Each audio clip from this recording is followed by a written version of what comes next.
They will even pay less.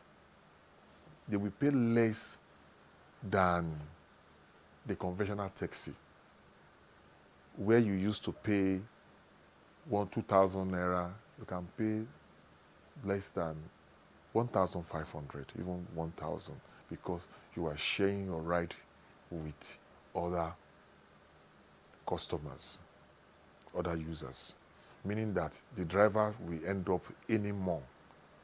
You know, in the sense that the driver is supposed to have earned 2,005 and he collects 1,300 or 1,200 into 4 places, is getting 5,000 instead of 2,500.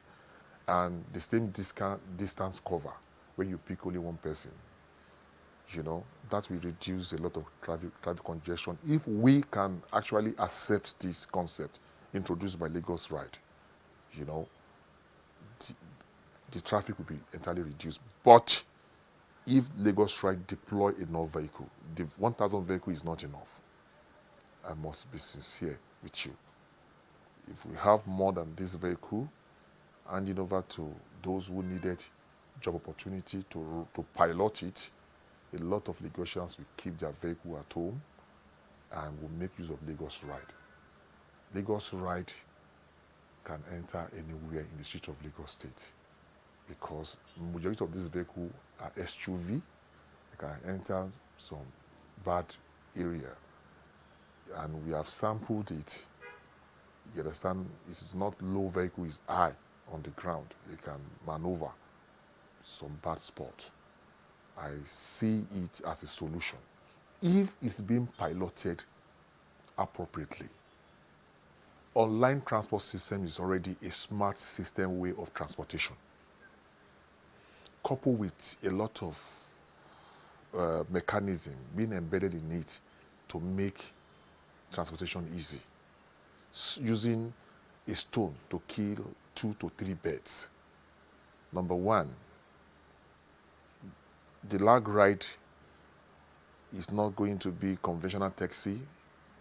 You take request, the driver take request randomly, you know, and it solves the problem of moving within the city. 2, 3 people can enjoy a ride. And this ride we are talking about is a global standard. Even a lot of people, since the launch of this vehicle, have been getting a lot of reports from our members that they are asking them, is it real? You know, because this is the first time we are seeing that government make promise and they are fulfilling it. I thought when me saw it, I thought I'm dreaming, but today is reality. You see, if it's being piloted properly, it will fit in what we call Smart City Lagos, because that is no different from what is being practiced in Dubai and what is being practiced in Lagos. The e-hailing service in Lagos State is already a smart way of transportation. Unlike those who promise us smart transport system, and we are still seeing car of 15, 17, 18 years, 20 years running a taxi. But we are talking about a recent car, 2 years old car, to run a taxi business with a fast fitted system and with a lot of security gadgets, you know, to contain any security threat, and making the movement in the city of Lagos very easy with the introduction of several mechanisms that will make life easy for Lagosian, for them to imbibe with this scheme. I think, I don't know how they came about this, but I expect more of these things to come in later future. I want to really appreciate the office of Governor Sanwo-Olu for this laudable project. Is indeed a welcome development. And we, at Professional E-Hailing Drivers and Private Owners Association, are solidly behind him. We trust him again, and he's a man of his words. I was with him in 2020 when he said he's going to introduce a safe transport system. I didn't believe it will come to reality, but I'm seeing it in reality, May God bless him. Second time, we are with you fully, in spirit, in physical.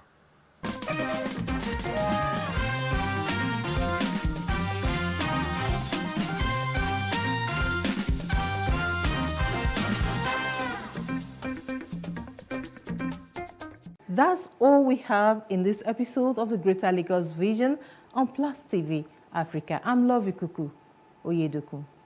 Bye for now.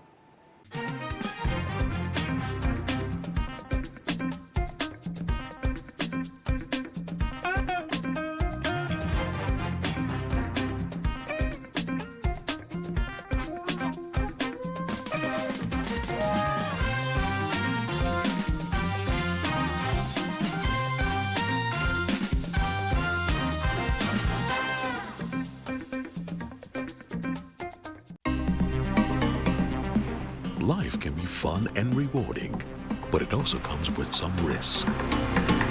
As in business, you win some, you lose some. And that's why you need to be wise in the choices you make. It's like placing a bet. Again, you need to be wise. Wise in choosing an innovative platform with the highest market options and highest odds ever. That's why Winners Golden Bet, the leader in online, in-shop, virtual, and live sports betting, gives you enhanced platforms that offer you the best chances of winning. For betting on live soccer matches, live dog races, and virtual games. Winners Golden Bet is your best bet. Instant payment on winnings guaranteed. Play online or in any of our numerous shops nearest to you. Hey guys, be wise. Play on Winners Golden Bet. Winners Golden Bet, the wise choice. Nigeria's Niger Delta region, from where the black gold fuels Africa's largest economy, where the lines between wealth and poverty has never been thinner. Conflicts, poverty, insecurity, and environmental challenges daily confront the region. How can the Niger Delta story be changed for the better? Join Mamude Akuga at 9 p.m. every Friday evening on Plus TV Africa as he probes deep in search of solutions. Inside the Niger Delta with Mamude Akuga, the authentic voice of Nigeria's oil-rich region.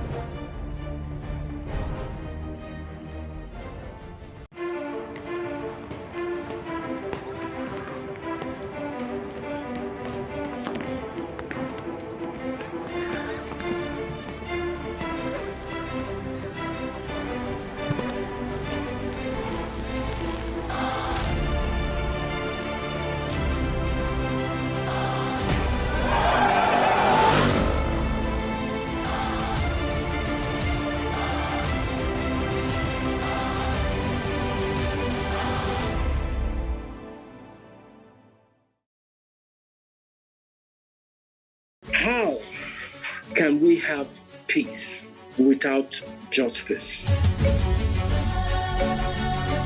Plus Politics.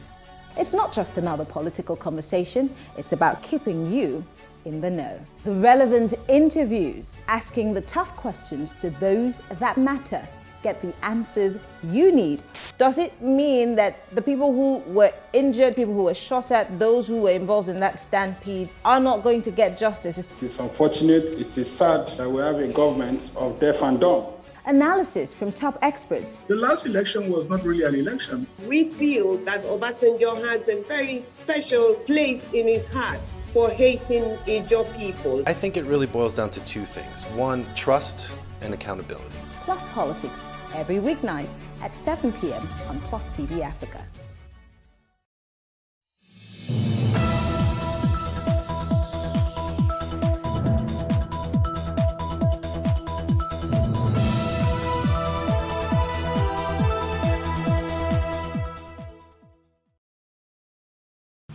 President Buhari's refusal to sign the amended Electoral Act is an ambush ahead of presidential primaries, says the House of Representatives. And 10,000 electoral officers to handle Ekiti governorship elections in Ekiti State, says the REC. Well, this is Plus Politics. I'm Mary Anacon.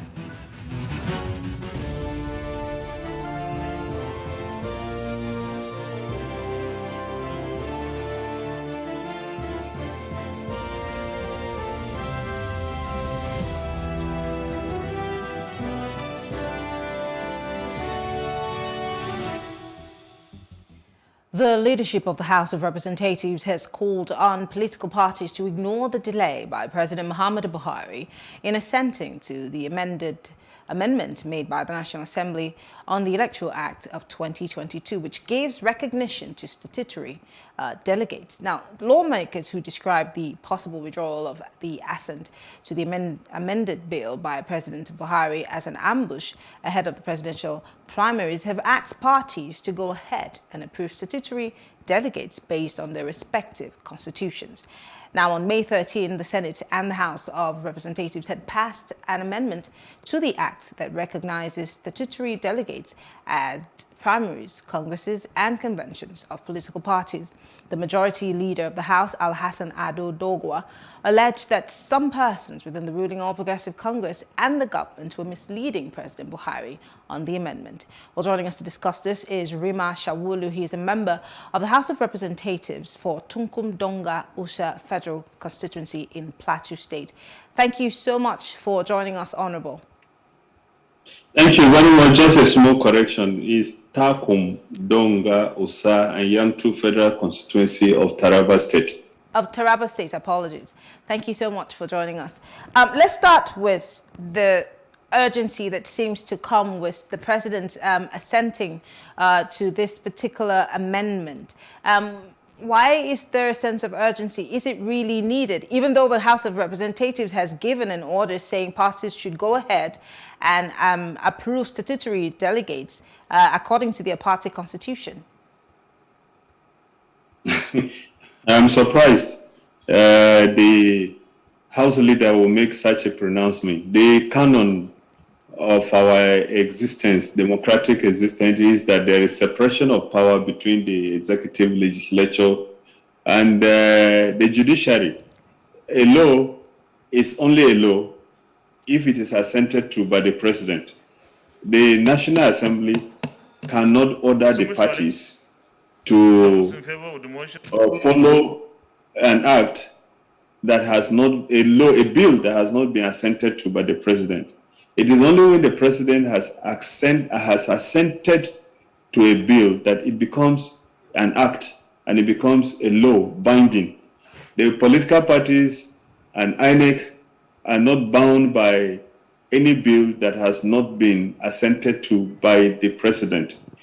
In the event that the president does not give his assent, the National Assembly has a duty and a responsibility to either accept the veto by the president, and that veto can only be attempted, to overriding the veto can only be attempted after 30 days.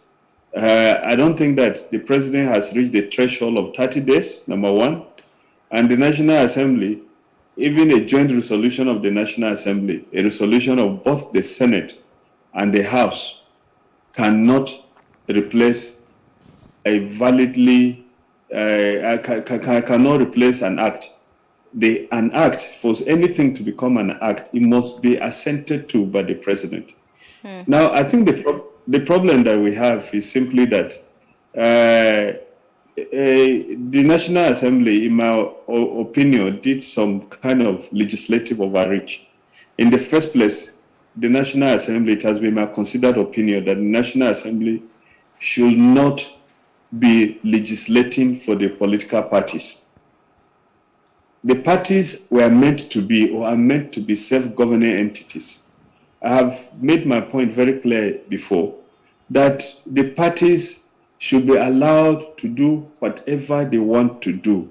Anyone that is not happy with the parties or any decision of the party should be allowed free to go and take another party, or if we in the National Assembly had done our work properly, go to contest as an independent candidate. Now, the issues are very clear.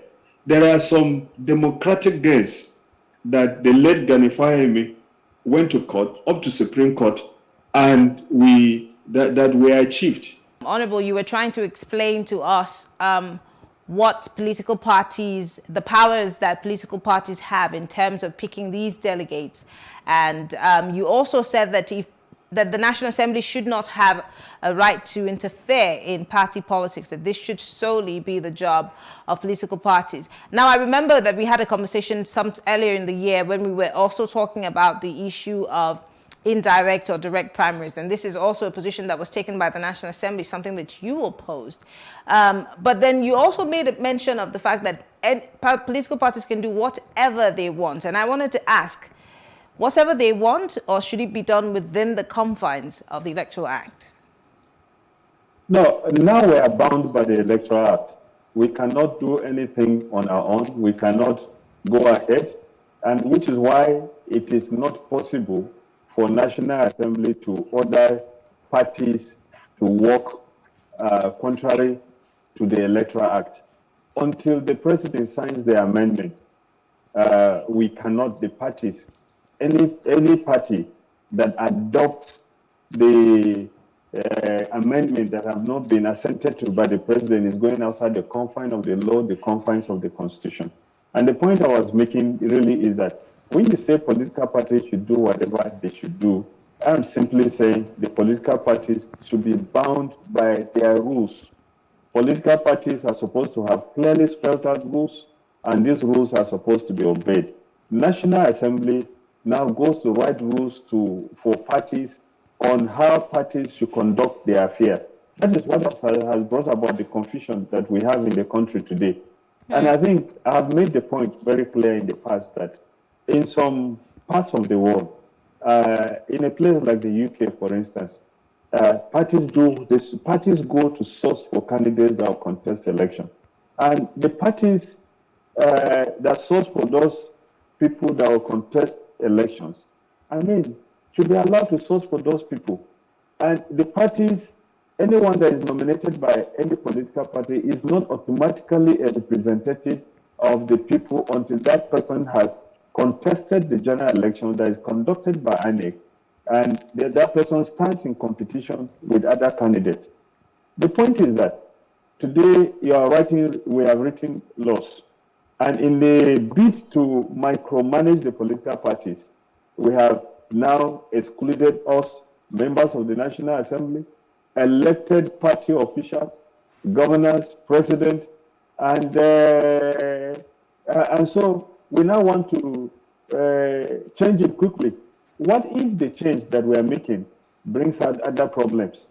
I think that the process of lawmaking, a legislation by our constitution, goes through several processes. And the reason why it goes through several processes of first reading, second reading, where the general principles of the bills are debated, committee, public hearings, and all that, is to avoid the situation that we've had now. Some of these sections that we have now were sections that they are legal, they are correct, they are constitutional. They followed our procedures, but they were made in a hurry. And there we are, wanting to amend, wanting to force the president to amend, and legislation is supposed to be broad in perspective. It's supposed to be such that it covers problems that will be seen in the future. But if legislation is targeted at trying to improve certain sections of the population or give disadvantage to some sections of the constitution, of the population, you arrive at the crisis that we have now. And I think the solution to this is for us to appeal to the president. Now, the People's Democratic Party has conducted primary today, is concluding the primaries for senatorial candidates. So it's gone more than 50%. So even if the president now comes and assigns to this bill and turns it into an act today, before he comes back to the clerk of the National Assembly for gazetting and so forth, the time would have lapsed for it's a lesson for the future that laws need to be made carefully. Talking about the carefulness of making these laws, and I know that you are obviously a member of the House of Representatives, although the PDP is the minority here, but I know that certain people have said that the president is being misled by the ruling party, which is obviously the majority. What do you think it could be the reason why this law? Because you've said we have to make these laws carefully. There had to have been some back and forth between members, but of course it's a case of numbers. My sister, it's a very straightforward issue. The Constitution gives the president 30 days to consider this, whatever we send to him. You have to give the president those 30 days before you complain that he's not you have to give him the 30 days. We are bound by our Constitution. We cannot go outside our Constitution. But I'm asking, because there are people who are saying that the president, that this amendment was unnecessary and that this is misleading the president and that this misleading idea is from the ruling party. And I'm saying, if you and other members of the PDP, I'm saying, because I wasn't there, if you kicked against this and it still scaled through, what do you think the agenda would be? There were several protests by the public, by political parties, by members of the National Assembly, even some in the APC, against certain provisions in the Constitution. Now, for instance, the provision in the Constitution, Section 84, the famous Section 84, which makes rules for how parties should conduct their primaries. Now, in that section also makes provision that for people, for consensus candidates to be accepted by the political parties, by the INEC, candidates will have to sign an undertaking that they have withdrawn and that they are supporting somebody. The ruling party simply circumvented it and made people who were buying forms to sign an undertaking that, and the undertaking that they were they had withdrawn from the rest, even before they contest the election. As a matter of fact, if the APC leadership wants today, even though that section may still be contested in the courts of law, it can simply decide on who is going to contest the election without going for primaries, because Section 84 that speaks about if it's for if you are going to do consensus, all the candidates will have to sign letters of withdrawal, blah blah blah. The parties, every person that seeks to contest election under the platform of the APC has already signed a letter that they have withdrawn, and that letter was freely signed because each person had to take the letter to the Commissioner of Oaths to endorse. It's like an oath. You are swearing on oath that you have voluntarily resigned before you contest the election. So the point I'm making is that this is a political process. Many people are going to be victims of the high-handedness of political parties. But I think the solution is to expand the political space so that if you are not comfortable in one, you can go and seek and test your popularity in another place. But we do have several political parties in the country already. It's what has brought us to where we are now. And what I started saying is that we gained a lot of we made a lot of gains when this democracy came. First, INEC was charging fees. Gani Fawehinmi and others went to court, and the court outlawed charging of fees. INEC no longer charges fees for people to contest election. We have room for political parties that can be formed. All we need to do is to further expand the space as it happens in other climes, so that. But is that the job of INEC? INEC has. I'm sorry, INEC has already, deregistered so many political parties, and still we have many other political parties. I do not necessarily know if that is INEC's job to expand the space. Could it also be that the politicians like you have decided that it's just two political parties they're going to be wrestling in between? It's expanded by the political system, by the constitution, the laws, and the courts of law, up to Supreme Court. The rulings, various rulings that have been made, have expanded the political space. INEC cannot, as of today, refuse to register any group that seeks to register as a political party. But there are conditions for you to continue to be in existence. You cannot just register a political party and go and do anything you want. No, that can't be. There are conditions for how political parties should exist. So those things are embedded in our constitution.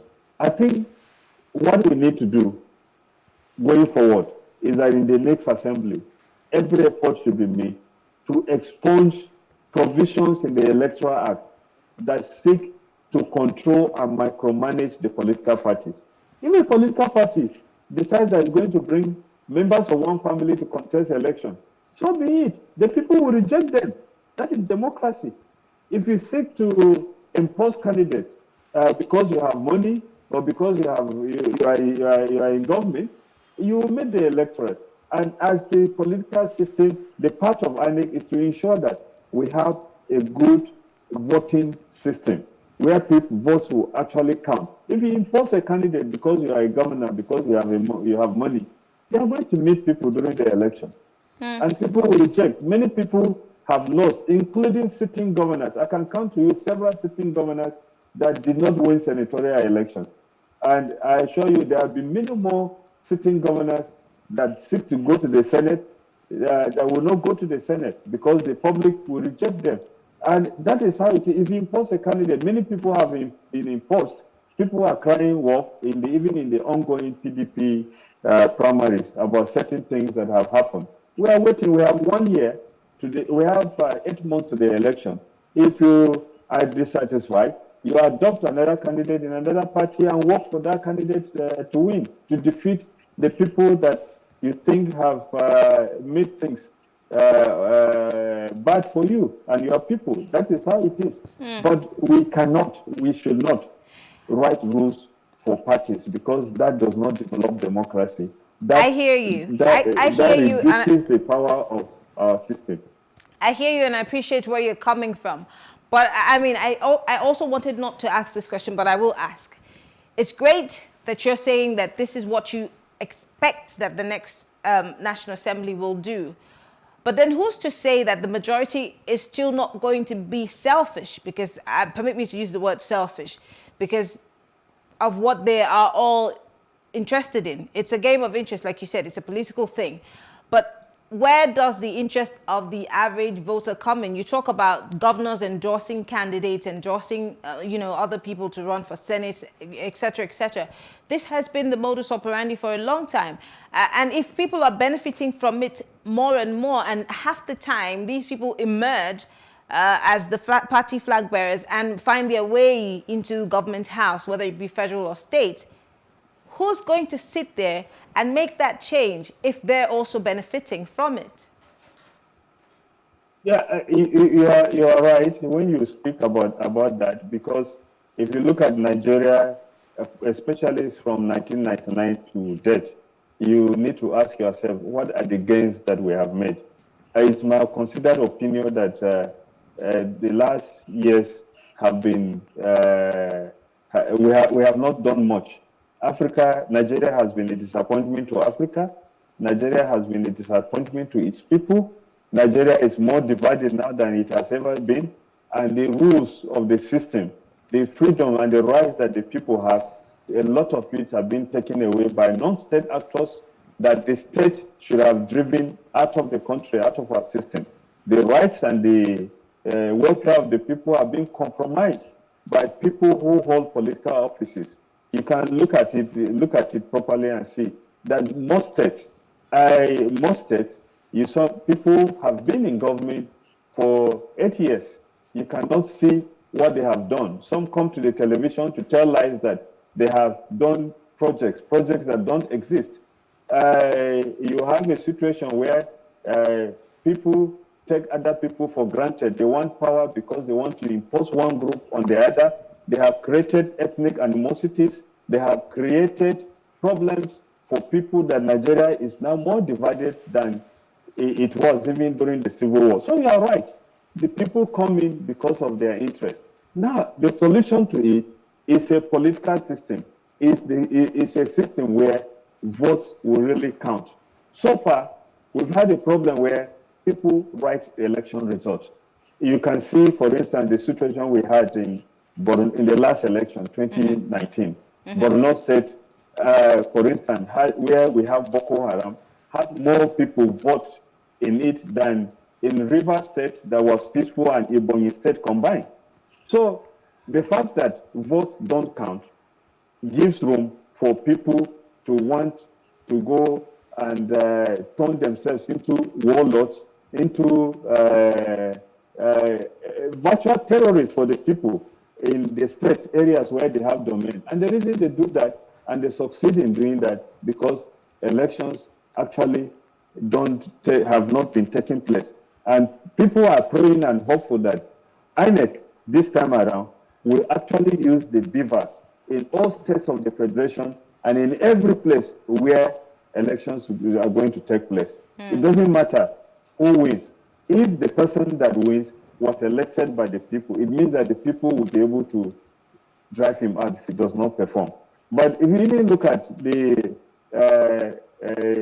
delegate system of election that is taking place, which my party, the PDP, has adopted, there are very, very, very few, maybe 1% or less votes, electoral votes of the country, where during the congresses, people actually line up to vote for who should be their delegate. That did not take place.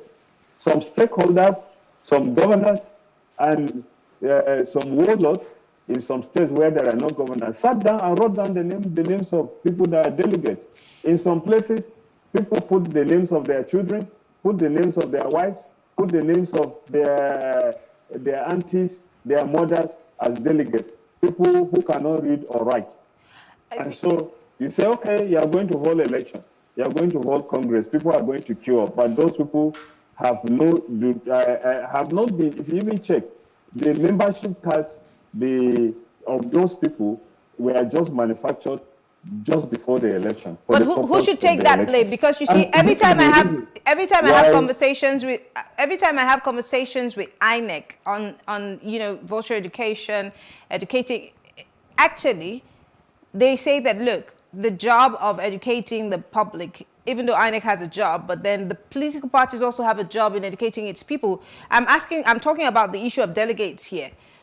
Because what we hear on a daily basis and what we see now is that, the delegates issue is a money-making thing. It's a group of people smiling to the bank for one man's interest or going to the highest bidder. And as you've rightly said, people put names of people who may not necessarily be party members.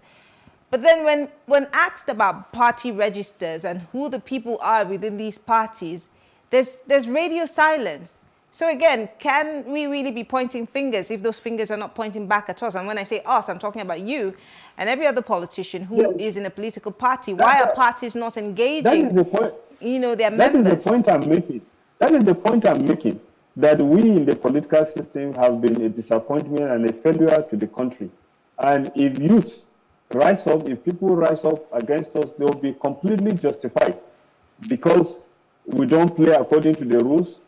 We don't have rules that are followed, and we do things. For instance, let me go back to talk about the issue of political education. Where would somebody who wants to benefit from the illiteracy of the people, of the lack of capacity of the people, give political education to the people? The political parties are not interested in people who ask questions. They are not interested in people who are independent. They are not interested in people who will do what is right. That is why I said we in the National Assembly should open up the political space so that people that seek to contest election and are denied for whatsoever reason can contest the election as independent candidates. One. Okay. Number two, I also said, if INEC goes ahead today and implements the beavers, the system that they used in the FCT and Anambra State in the last election, it will bring out, it will now indicate to people that votes count and people will be able to vote. There will be no more fake votes to manufacture by bribing any official, any police or security agencies to go and write results, share result sheets or print new result sheets, as we've had avalanche of complaints over the years. And then the final point I want to make is that the people themselves, political education is not just for political parties.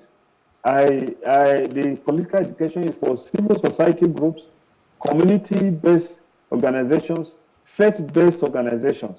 It's for the people who are suffering the brunt of failure of leadership, of corruption that we talk about, of decay in the system that has made Nigeria, that we look at every indices, if you check every indicator in the country today, you will discover that Nigeria is either on the top of the worst or at the bottom of the best. Well, if you look at Nigerians, they go out of Nigeria, they perform excellently well. Why do they perform excellently well outside Nigeria? Because we have a system that does not allow things to. And the reason why today we have large swaths of Nigerian territory under the control of non-state actors. Well, Honorable Rima Shawulu is a member of the House of Representatives for Tunkum Donga Usa Federal Constituency in Taraba State. We appreciate your thoughts. Thank you very much for speaking with us. Well, thank you all for staying with us. We'll take a short break, and when we come back, how prepared is INEC for the upcoming Ekiti State election? We'll be talking with the Resident Electoral Commissioner after the break.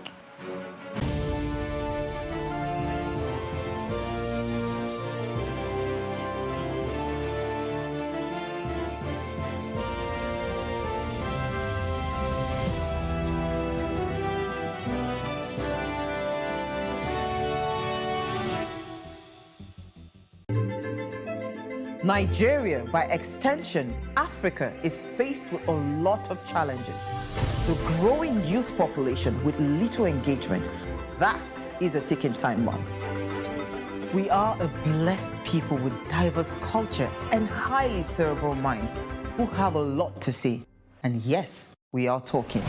It is important we drive the right conversation that informs, inspires, influences thoughts and action. If we say there's beauty in our diversity, then let us embrace our diverse culture. We must continue to courageously be the voice of transformation, as we are the hope for the future. Yesterday's conversations shape today. What are you saying to shape your tomorrow? We know you have a lot to say, and we are here to hear you.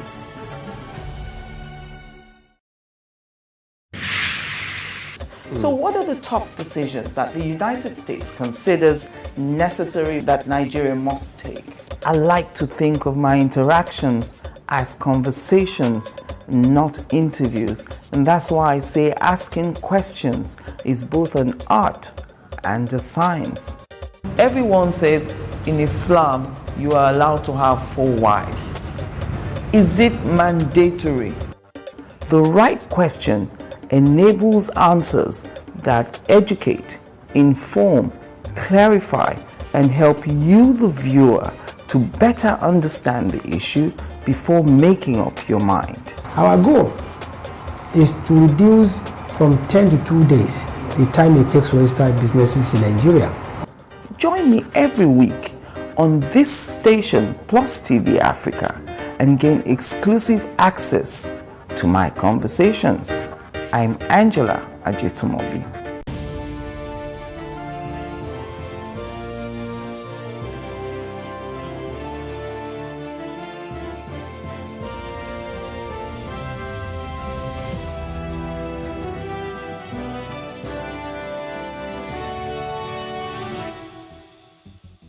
You're still watching Plus Politics. Now, 10,269 electoral officers will participate in the June 18 governorship elections in Ekiti State. This was stated by the Resident Electoral Commissioner, Dr. Adeniran Tella in Ado-Ekiti, during a roadshow to sensitize residents to the need to vote and be peaceful in the forthcoming poll. Teller said electoral officers who comprised INEC staff, corps members and some youths were undergoing a series of training ahead of the polls. According to him, the preparation for the election is picking up momentum and a lot of activities have been carried out and almost completed. In the area of security, he said the electoral body would work with the police and other security agencies to ensure a hitch-free election. Joining us now to discuss this is Dr. Adeniro Teller. Thank you very much, Mr. Adeniro, for joining us. Thank you for having me. Great. Let's start by talking about the improved INEC. Of course, many people have talked about the beavers and Anambra State being a litmus test for the upcoming elections in Ekiti State and Osun State. Now, there are obviously concerns because we saw some hiccups. I was also in Anambra during that election, and we saw that some beavers were not working. Some of the corps members were unable to use those beavers. But let's generally look at the readiness of INEC for Ekiti. Okay, thank you very much. The commission is poised and we are fully determined to conduct Ekiti election in an improved electoral process. And this could even be seen in many diverse ways in respect of the steps we have taken so far. For instance, in the aspect of electoral personnel, the security issues, the materials, and etc. All right, let's talk about the issues that we have seen. Political parties have continuously been dragging each other to court, saying that this is not the rightful candidate. But of course, INEC's duty is to take whoever the leadership of the party says is the candidate or the flag bearer for the party. Has INEC been able to make sure that all the areas where these polling centers, including the new ones, the polling units that have been added to the ones that were there, will be fully secured? Now, we already know that normally we have police officers who are not armed at these polling units. But generally, can you say that Ekiti State will be safe, secure, and we will not have any electoral hiccups come that day? Looking at the state of affairs right now within the state. Thank you very much. From the commission aspect, in a recent time, the commission has succeeded in bringing up an idea, a program that is specifically meant for the election violence and mitigation advocacy tools. And the whole idea is to identify early signal and relate this to the relevant stakeholders and the security personnel in an attempt to devise an appropriate mitigations to curb electoral violence. Secondly, about 2 weeks ago, the commission embarked on a program which is being anchored by the Electoral Institute. And this is being taken by the security operatives, cascaded in the electoral security training. And the workshops was basically on how to mitigate, proactively mitigate against violence as well. What's the biggest challenge that INEC is facing right now, or would think would be the biggest challenge for you in the Ekiti elections come next month? Do you have any other challenges aside from the hiccups that technology might pose? Again, the transmission of results is a thing that Nigerians are really holding on to for dear life, being that this would be one of the guarantees for free, fair and credible elections. How certain are you that these beavers will work even in some areas where might not be necessarily Ado Ekiti? You could recollect that we had an election in FCT February 2022, and in 2021 we had election in Anambra respectively. And I was fortunate to participate in the two elections. I can boldly tell you that from what we learned so far, we are engaging, and we have done that even here in Ekiti, engaging the core members. We have invested them and engaging them in a route training, we call it route training, and it's an intensive training that spans for a period of 5 weeks instead of 3 days before the election. So they could even handle the beavers in an appropriate manner.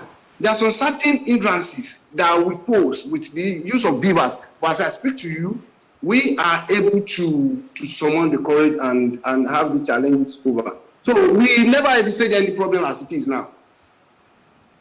Let's look at the issue of INEC officials, whether it be the ad hoc staff or the main staff.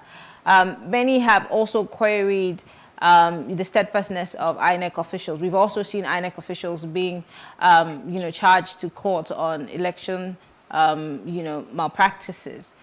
Is there also some form of just hold on? Is there some form of training also and retraining on electoral malpractices, bystanding and watching? I know that there's a big issue with, vote buying at polling units, even though INEC has said that this is out of their hands.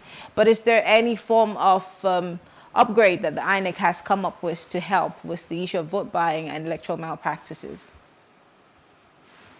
On the issue of the electoral officials, you will discover that the newly introduced devices being put in place by the commission will not give a room for such practice to take place. Then besides, we have given enough training to our staffs, and we are now even giving to the whole world that they will be satisfactorily working assiduously towards achieving the set goals by giving a credible election to the electorate. On the issue of vote buying, we have embarked on a series of training and enlightenment to the electorate to know that they cannot even say themselves. They have to choose freely who will determine who will occupy the seat for the next 4 years. How well do you think that training, I mean, I saw that you did a road show to try to educate the populace on what should happen during the elections, but I also covered the Anambra elections, and I saw lots of vote buying happening across the different political parties. Some came in form of food, some came in form of snacks, some actually gave food and money, inducing people who were on that line, to vote for the different political parties. Again, how do we dissuade that? I'm asking because the road shows are great, the sensitization campaigns are good, but how effective are they in changing the mindset of the average Nigerian? We're in 2022 and 2023 is just around the corner where we're going to have the general elections. How effective do you think all that you've done is? The road show is of two ways. The first intent about this is for the electorate to pick up the permanent voters card that we have succeeded in distributing to the 16 local governments. The second aspect is for them to come out en masse and vote, such that their vote will count and they choose their candidate rightfully. So you're saying that this is very effective or not? You're just saying, you just told me what you do, but do you think that what you've done so far is going to be effective? It would reflect in the attitude of the voters when they come out on that day to vote? That was my question. Definitely, because virtually every day they pick their voters card. We normally even give the details of the number of those who have collected the PVC. That is an assurance in a way. So sorry, has there been an improvement? And their vote is going to be counted. Then, I'm sorry, Mr. Teller. Has there been an improvement? The training given to the core members, the training given to the electoral officials, the poll officials, and all that. We normally roll the numbers out on constant basis, so that there won't be any iota of doubting as regard the exercise that we are even embarking So upon. can you say that there's been... And we have created 5% markup contingency. Sorry, I'm so sorry to speak over you, Mr. Teller, but I'm going to ask this question again. Can you tell me if there has been an improvement in the number of people who are picking up their voters card compared to the previous elections that you've had? Definitely. The reason why we have an increment on the number of people that are picking up voters card is as a result of the step being taken by the commission. For instance, we engage the civil society organization, the faith-based organization, the market women outreach, and the elderly ones in our respective villages who are really involved to know the importance, and they should know that the permanent voters card is so central to this exercise. Without being collecting it, they cannot even pick their candidates rightfully. Well, I want to say thank you. Dr. Adeniro Teller is the resident electoral commissioner for Ekiti State, and he's speaking to us live from Ado Ekiti. Thank you so much for speaking with us, Dr. Teller. Thank you for having me. I appreciate it. Well, thank you all for staying with us to round up the show tonight. Residents of Kano State tell us what transpired in Kano as regards the explosion that took place last week. The gas explosion, or was it a bomb blast? Now that's on Street Views. I'm Mary Ann Okon. I'll see you tomorrow on Plus Politics at 7 p.m. as we talk for development. Have a great night.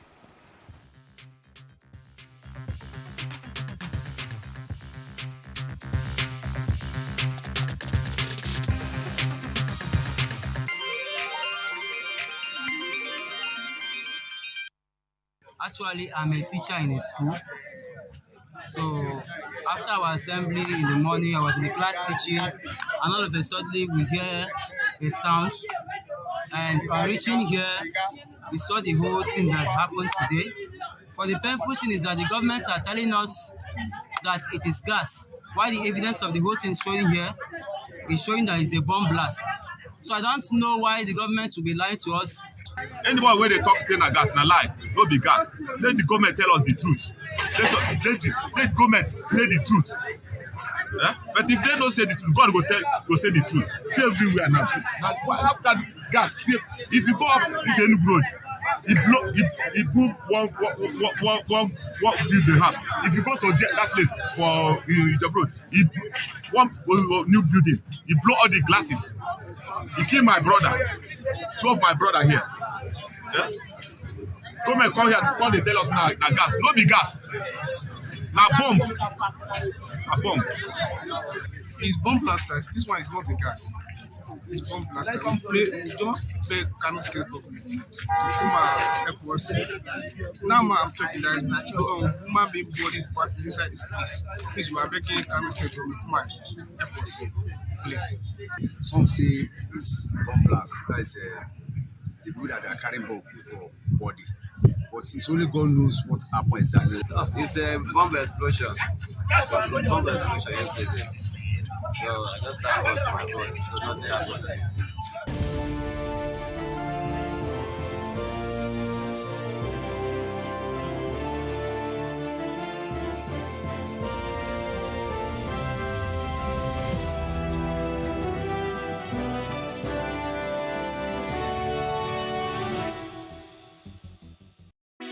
Hey, what's up, guys? You're welcome to another edition of Plus Event, and I remain your host, Ifeoluwa Oshukeye. Your absence isn't an excuse anymore, as Plus Events is all you need, as we bring you the glitz, the glamour, and loads of fun. Oh, definitely, right? No question. He's a living legend.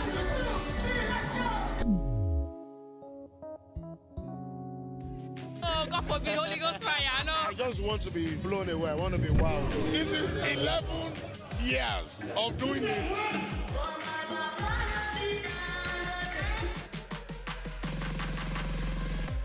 I'm surrounded by so much positivity. No, it's okay. Yo, what's up, my people? It's your boy Starboy Terry. You're watching Plus Event on Plus TV. Stay glued to Plus TV Africa every Saturday and Sunday, 4:30 p.m. West African time.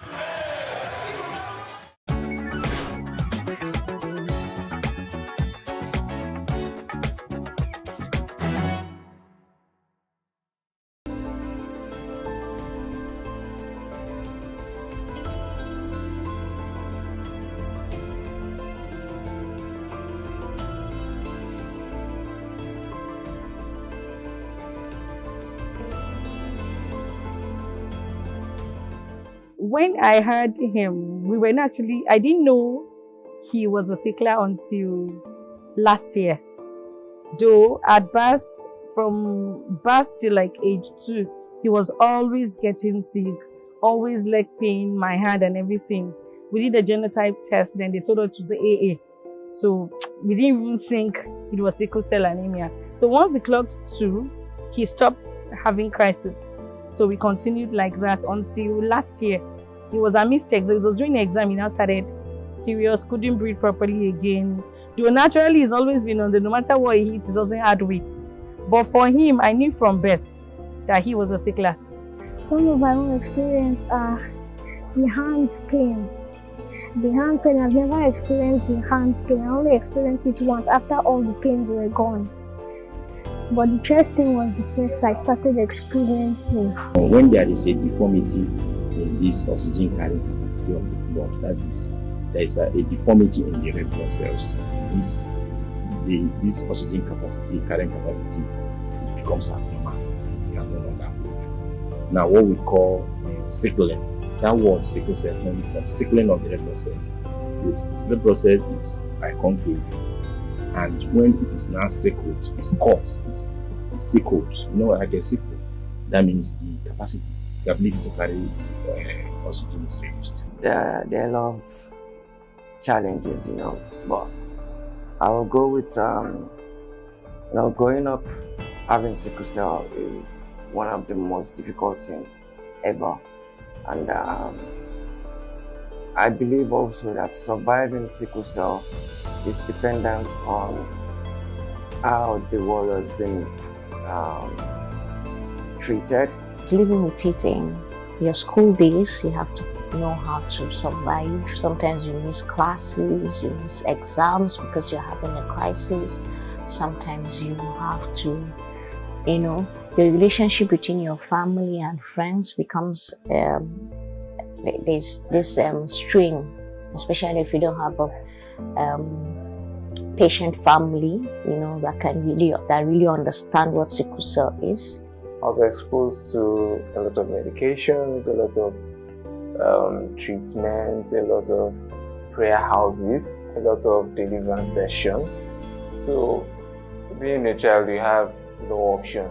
You just have to go with whatever your parents say. Whenever any person has had sickle cell and there is manifestation, then what we can do is to now treat or prevent them from having crisis. There is one thing to have sickle cell, another thing is to have crisis from the sickle cell. This crisis is derived oxygen to the blood cells. Malaria is something that actually brings my own crisis and blood infection, the usual typhoid that they call. If it starts with my limbs, I know malaria is around the corner. But if it starts with my vertebral column, I know that this could be blood infection.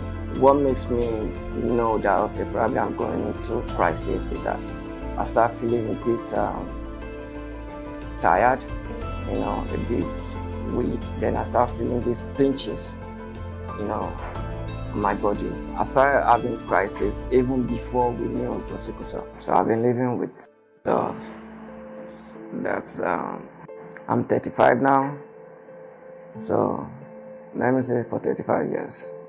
There are times I don't go to work for like a month, sometimes 2 months, as long as the crisis lasts. But thank God for the kind of people I work with. They tend to understand with me. It's financially burdensome. Your work, if you don't have good people working with you, it affects that too. And there are some instances where you lose a job. I won't say it has been easy for with the siblings and him as well. Most times when we are on break and we get to witness him during the crisis, it is always heartbreaking and a tough one to see, to be honest. There are many complementary remedies. So many people have tried different things. But we know, scientists, that the major cure for sickle cell is red cell transplant, bone marrow transplant. Go down and transplant the progenitor cells, and transplant it so that they will now start producing the new cells, the newborn cells that carries oxygen better than the adult red blood cells. So that's the major achievement. The other complementary measures are just palliative. People have tried. Well, for scientifically, we have also used hydroxyurea, one of these medications. And the stigma starts from home sometimes, right? That's from the family. And of course, they will think you're different. And this brings about conflicts between, sometimes they even say it's the woman's fault, right, for bringing forth a child with sickle cell. So there's this conflict between a household. The stigma is still there. Now, what did you do now? Why didn't you do blood tests before at the point you're telling somebody this is what's going on? It's not as if you've not actually blamed yourself for what happened enough, but they're still telling you should have known better. Someone has told me that if you die, you are not the only child. I don't know if you get the message that was being passed. Like, you cry so much every time it's all about you. Every time you're always sick and all that kind. I didn't cause this for myself. The first time that I told them that I was a sickle cell, but they didn't believe me until my mommy told them that I was actually a sickle cell. That's when they not believed me. They apologized for laughing. Then they not started treating me nicely. I've been in a relationship where the parent told the person I was going out with that they don't live longer. There's no hope in getting married to this person, and they wouldn't want their child to go into a short marriage. Some of it are, let's start with our cultural and religious beliefs that this is not a genetic problem. They don't see it as a medical problem. They see it as spiritual in Africa. So these are the kind of things we want people to know, that this is a medical condition and can be managed. When you give birth to a child and the child is always falling sick, high fever, always crying and all that, automatically people will think that, okay, the child is possessed. Some people believe that it is contagious. Before all the medical interventions, children die before the age of 5, not because it's spiritual, but because there's lack of hospital care and proper drugs. But with hospital care and proper drugs now coming into play, there's a bit of improvement, and warriors can live to 90 years. But the parents need to be educated that if their genotype does not match for to use at least AS or AA, they should not go ahead and marry. I am still blessed. There's a lot of pain associated with it, but I'm still thankful. You know what I'm saying? I'm still grateful. I mean, regardless of everything, I still have someone who was able to kind of, damn the consequences and say, okay, yo, forget about what other girls have said. I'm going to marry you, regardless of what they've said. I'm going to take a risk on you. And she did. And I got married, and I have 2 kids. For me, it has helped me to build a lot of positivity. Because I've been surrounded by so many negativity. I just had to develop it. But then, you can be stronger than anything that is thrown at you by life. If you choose to be strong. If you let situation, you don't have to be a victim all the time. For children with sickle cell, your life is still ahead of you. You can be anything in life. There is no limit to how far you can get to.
businesses in Africa can be very challenging.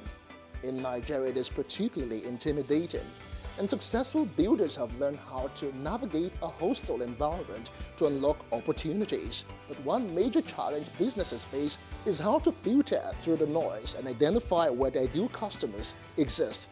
Get insight and practical steps from industry players and captains of industries. Hear success stories to help you make informed decisions as you scale your business in Nigeria. Watch Business Insights at this time on Plus TV Africa.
There is no voting on social media.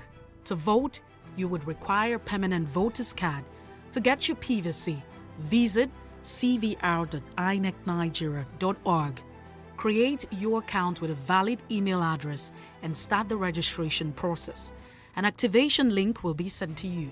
Click on the link and activate your account. Fill out the form, pick and submit a convenient date and time for your biometrics. Print the application slip, which should have your QR code.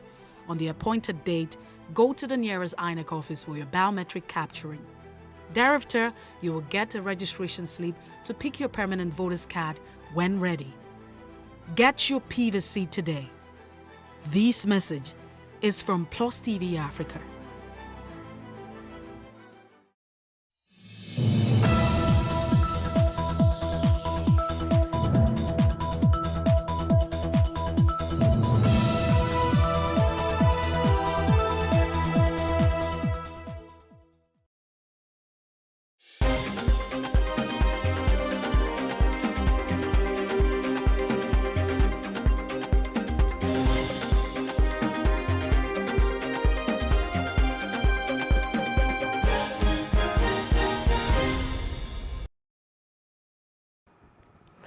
Good evening, I'm Olamide Adeyemi. This is the news update.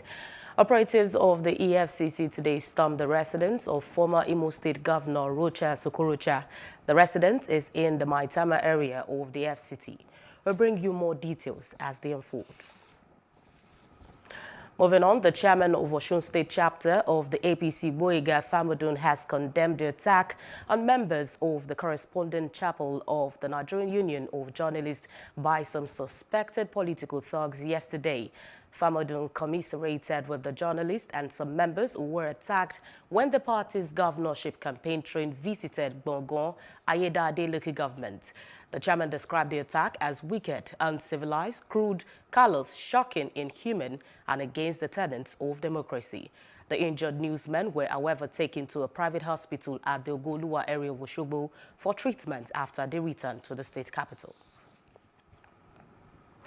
Gunmen suspected to be members of IPOB have killed one, burned 2 trucks, a car and a tricycle in the outskirts of Asaba Delta State capital to enforce their sit-at-home order.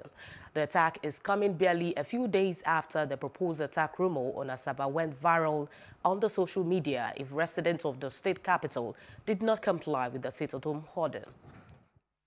I come out this morning with my wife, so we reach here. I see that motor with that side, they revise, they come back. So I tell my wife, say, no, wait small, no waiting, they happen for front first. Before, no, some boys don't surround us. They carry me come down. My wife, I don't even know how they take work herself. They say, man, I lie down before I know my keke don't burn. So from there, I look like this, I don't see anybody by my side again. I enter bush. So now they wait here happen.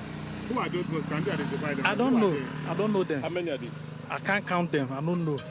All I know is say I see people around me. I don't know whether they 10 or 20 or 5. Their shoots gone. They are gone now, but thank God say nothing happened to me. My issue now, if government can afford my keke, that is my issue now. Hold on, because now my keke now be my family. That is my shop. I know. So my concern now, if government can afford my keke, that's all. So I don't get any other thing to talk. But what did they tell you? Okay, now my keke now be my problem now.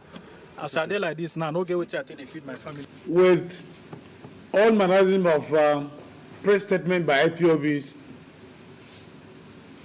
threatening the residents of Delta State, particularly Asaba, that they must observe 3 days sit at home, beginning from Monday, the 16th, Tuesday being yesterday, and today, the 18th of this month.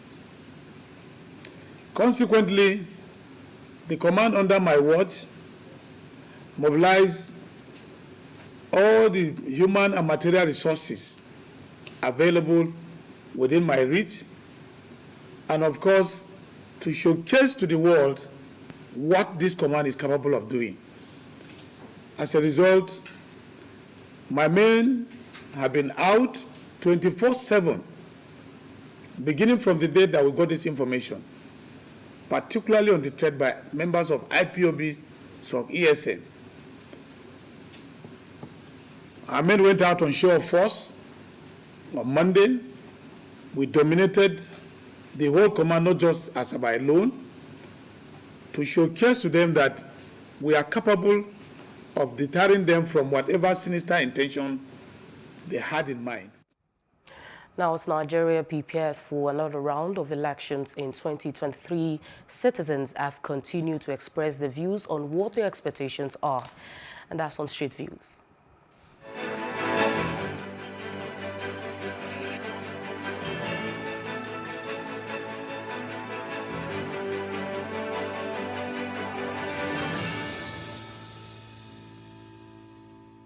Well, basically, at the moment, the situation in town, the situation of the country determines the wave of how an election goes.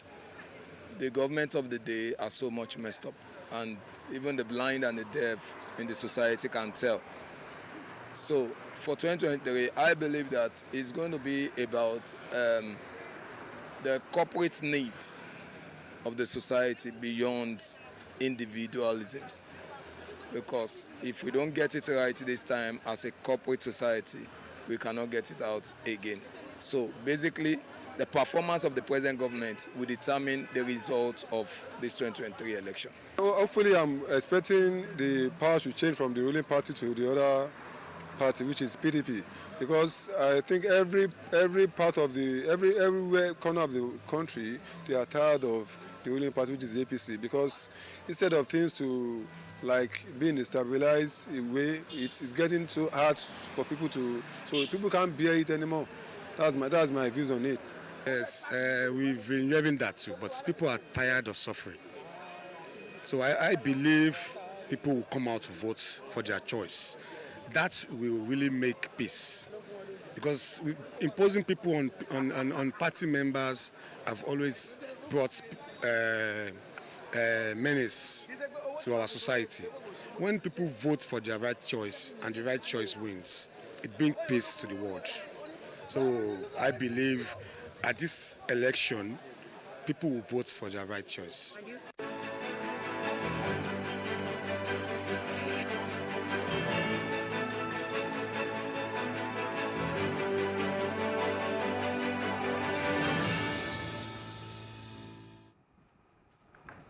Moving on, in other parts of Africa, residents of Ghana's capital, Accra, woke up to the sound of heavy rain today that caused flash flooding throughout the city, displacing some residents.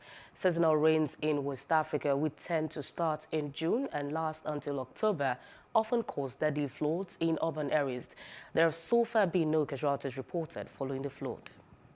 So we started packing our things from 12:30 there and went back to sleep. So I think around 2 there, the rain was too much. It started entering our rooms. So we have to run for our lives here. So we all ran to the top there. So when we came back, I think 4 there, our rooms, everything was scattered, everything. Every year, if it's rain, our room and every place will flat.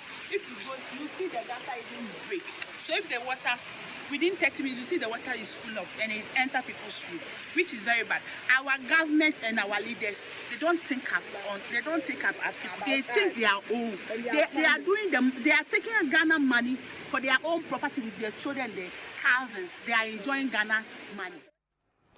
Outside Africa, the World Health Organization said today that monkeypox remains containable and limited as the number of confirmed cases reported outside the countries where it usually spreads rose to 131 since May 7. The WHO also says it is convening further meetings to support member states with more advice on how to tackle the situation. Monkeypox is a usually mild viral infection that is endemic in parts of West and Central Africa. It spreads chiefly through close contact, and until the recent outbreak has only rarely been seen in other parts of the world. The majority of the recent cases have been reported in Europe. The cases we're seeing now are primarily in men, not exclusively, but primarily in men, in the 30s primarily, again, not exclusively, and these are people who have self-described as gay, bisexual, or men who have sex with men. This is not, we don't know yet that this is a sexually transmitted infection. What we've described, as described earlier, that skin-to-skin contact is the primary mode. So it's entirely possible to have, to contract an infection through skin-to-skin contact, through very close contact. And we don't yet have the information as to whether this would be transmitted through body fluids, for example. As of the 22nd of May, we've had officially reported through our member states, WHO member states, over 250 cases of confirmed and suspected cases of monkeypox from 16 countries and several WHO regions. Additional cases, these cases, some of them are being investigated now, and additional cases are expected and will continue to be investigated. The countries that are reporting monkeypox now are countries that do not normally have outbreaks of monkeypox. There are several countries in which this disease is endemic. Central African Republic, Democratic Republic of the Congo, Nigeria, and Cameroon are reporting cases at the moment, and there are other countries that have reported cases in the past. The United Nations High Commissioner for Human Rights, Michelle Bachelet, arrived in China yesterday and met with its foreign minister. This kicked off the first trip by a holder of the office since 2005 amid concerns that it could lead to an endorsement rather than scrutiny of China's right record. Bachelet held a meeting with Chinese officials, including Foreign Minister Wang Yi, on the first of a 6-day trip, which will include a visit to Xinjiang. Now, hundreds of people killed in the rain early today to be among the first to ride London's new Elizabeth Line. That's the long-delayed and over-budget service which connects East and West London via the Essex countryside and Heathrow Airport. The railway has been renamed the Elizabeth Line in honor of Queen Elizabeth. It's expected to carry 200 million people a year and will increase London's rail capacity by 10%, according to Transport for London. The first passengers in line had been waiting since 5 a.m. for the first train set to depart at 6:33 a.m. I've been looking forward to it since roughly around 2016. And I love trains so much, and it's just wonderful. I'm riding it because I've waited over 10 years for it. I've always lived in the area, and it's going to save a lot of time on the journey. I normally go from Belvedere to Charing Cross, which is a 50-minute journey on the train. this is only 23 minutes. So it's going to cut off probably about 40 minutes out of my journey because I get it from Abbeywood. I get a lift to Abbeywood and then I work in Paddington itself. So it's going to take about 40 minutes out of my journey. Taking slightly longer than we thought. Big integration job, huge engineering achievement, but absolutely, definitely worth it. Look around you, see the excitement. Later today, we'll be moving thousands of people. Each of the trains able to take 1,500 people on every train, connecting up Heathrow, West End, City, Canary Wharf. Absolutely fabulous achievement. Moving on to business, the Monetary Policy Committee of the Central Bank of Nigeria has voted unanimously to raise the benchmark interest rate to 13% after 2 years of expansionary monetary policy in order to curb the rising rates of inflation in the country while still cautiously ensuring economic growth. This was disclosed by the governor of the CBN, Godwin Emefiele, which reading the communique of the third Monetary Policy Committee meeting of the year.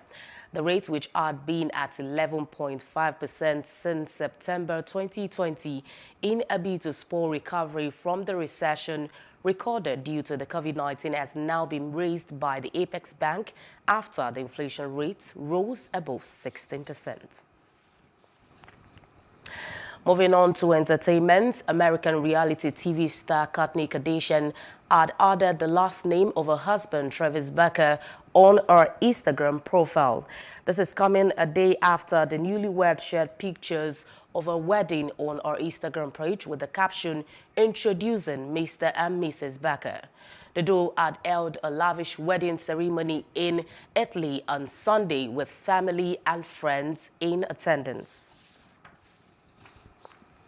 That's the news update. For more stories, please follow us on our Facebook, Twitter, and Instagram. Visit our website at www.plustvafrica.com and do subscribe to our YouTube channel at Plus TV Africa and Plus TV Africa Lifestyle. I'm Olamide Adeyemi. Many thanks for watching.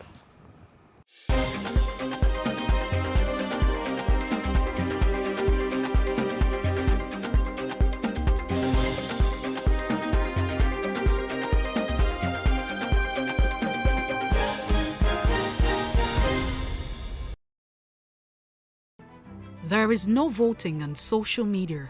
To vote, you would require a permanent voter's card. To get your PVC, visit cvr.inecnigeria.org. Create your account with a valid email address and start the registration process. An activation link will be sent to you. Click on the link and activate your account. Fill out the form, pick and submit a convenient date and time for your biometrics. Print the application slip, which should have your QR code. On the appointed date, go to the nearest INEC office for your biometric capturing. Thereafter, you will get a registration slip to pick your permanent voter's card when ready. Get your PVC today. This message is from Plus TV Africa.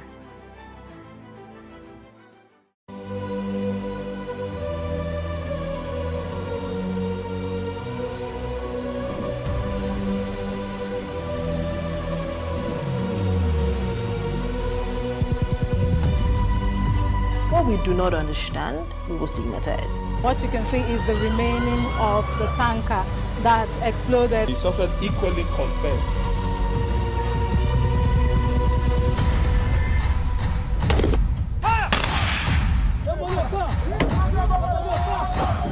A 500 naira they collect am. If you no talk, dem go beat you. Na 2,500 they pay.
peace without justice.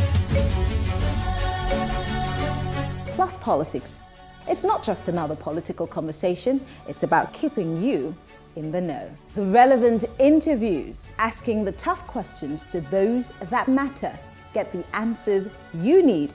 Does it mean that the people who were injured, people who were shot at, those who were involved in that stampede are not going to get justice? It is unfortunate, it is sad that we have a government of deaf and dumb. Analysis from top experts. The last election was not really an election. We feel that Obasanjo has a very special place in his heart for hating Ijaw people. I think it really boils down to two things. One, trust and accountability. Plus Politics, every weeknight at 7 p.m. on Plus TV Africa.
It is engagement we need to have. Those who suffer miscarriages are never taken into account. Members of the National Assembly are also influence peddlers.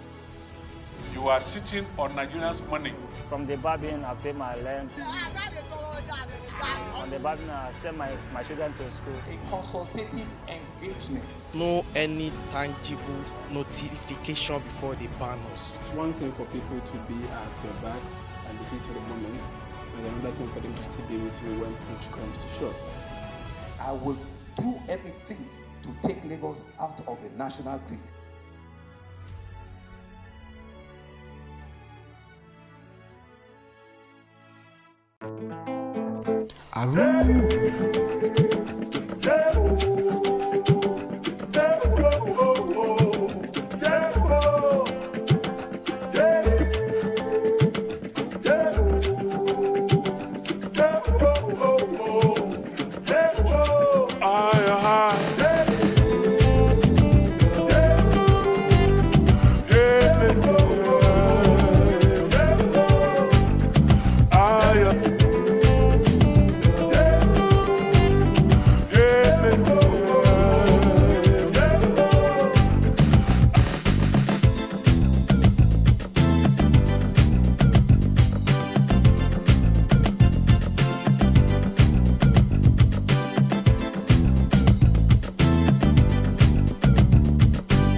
What we do not understand, we will stigmatize.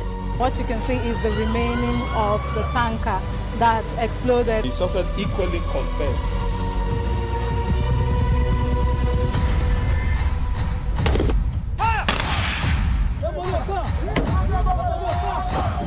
Na 500 naira they collect am. If you no talk, dem go beat you. Na 2,500 they pay.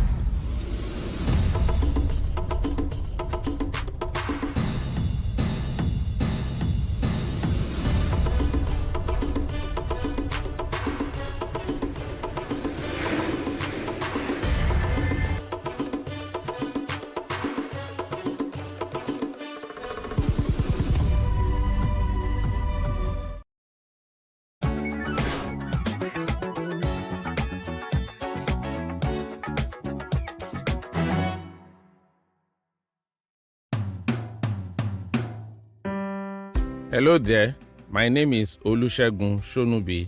Here are the highlights of the stories and events that shaped my growing up years. They were indeed memorable, good old days. I was born at Ikeja General Hospital to the family of Alhaji Yunusa Olabisi and Alhaja Sabitiu Aduni Shonubi. My grandfather was the Olisa of Ijebu Ode, who had to abdicate the throne because he wanted to perform Hajj. Up till now in Ijebu Ode, our family is known and called Abinu Foyele, someone who left his position in anger. My dad was a World War II veteran who joined the Federal Ministry of Trade and Industry after his discharge as trade fair officer, which afforded him the opportunity to travel around the world representing Nigeria at trade fairs. I am proudly a Mushin boy. I grew up on Olateju Street, the challenge area of Mushin. Contrary to the general impression of Mushin being a violent area, I found it very peaceful. There were area boys in those days too, and you hear names like Isa Alagbara, Bayo Ogundare alias Bayo Success, the Way Boys, Ojuwoye Boys. But in those days, there was what you could call cooperation among them. Their recalcitrant acts were not without limitations. They were feared, but certainly not bloodthirsty like today's area boys. I recall several times when either my friends, members of my family, or I lose anything, we will simply go to Baba Isa Alagbara, who was staying next to our house, and a notorious area father of the time in Mushin. He will use his network and whatever was lost will be returned. There was also good communal living. Everybody seemed to know everybody in the area, and during celebrations, we were all like one big, happy family. I recall with fond memories the day I saw and met the legendary Ayinla Omowura Egun Mogaji.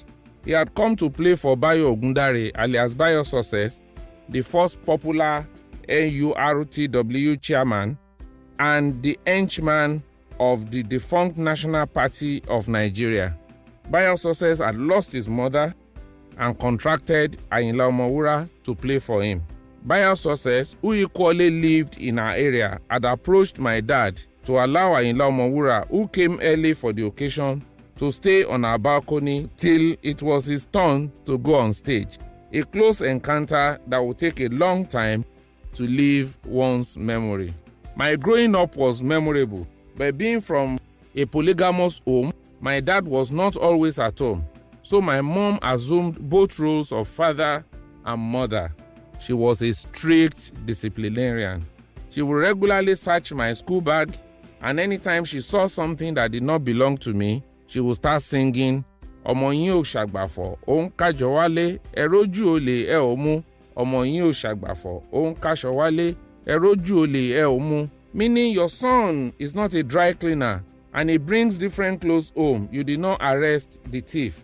So every time I come back from school and I hear that song, I know hell would let loose that night.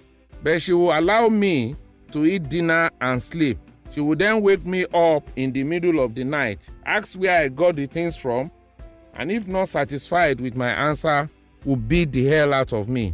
Nobody taught me to stop putting what did not belong to me in my bag. The story of my education would not be complete without the mention of my elder sister, late Alhaja Busirat Olaide Quadri and Alhaji Tijani Olatunji Shonubi. Both of them encouraged me to be the best I could be.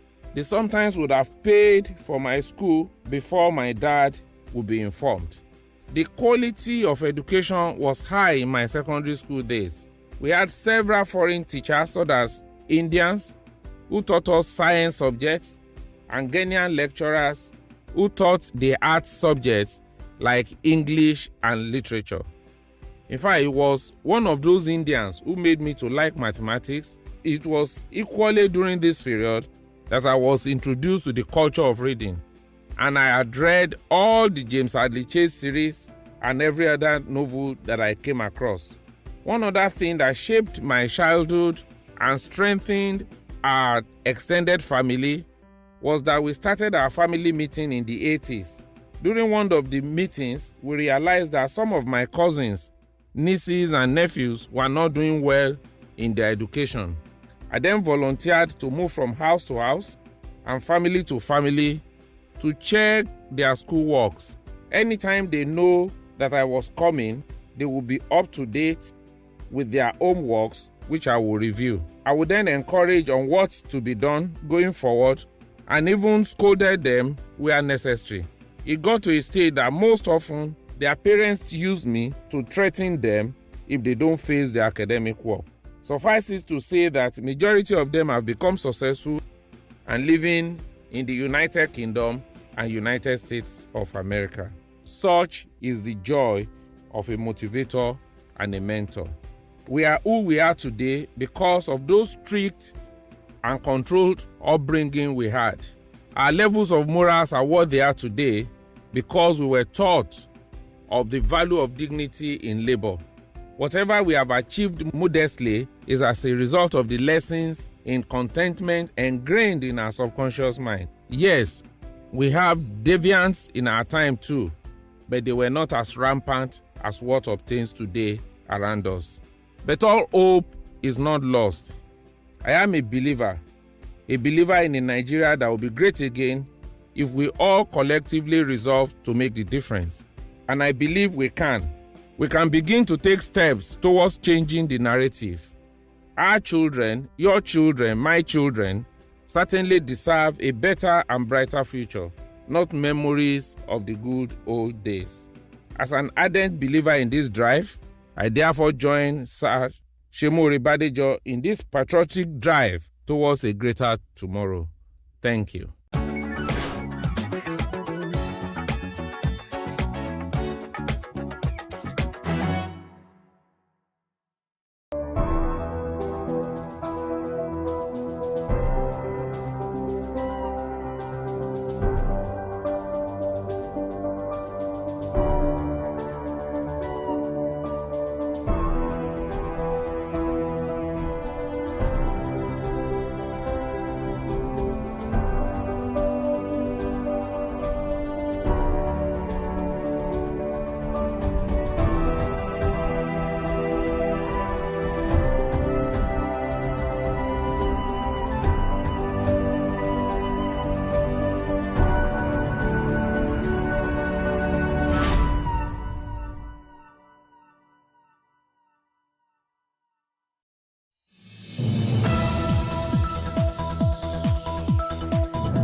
Hello, welcome to Timeless Conversations. You know, we talk to people who have achieved, who are achieving, and who are making impact in society.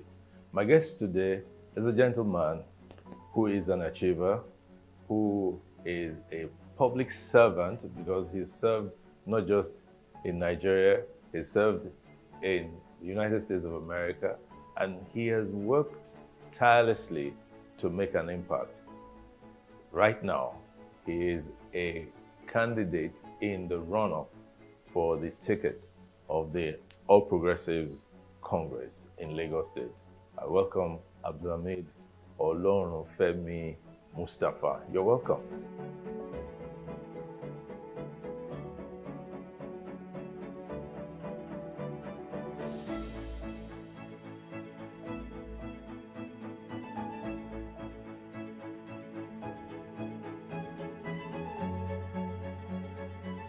Yeah, let's say this straight away.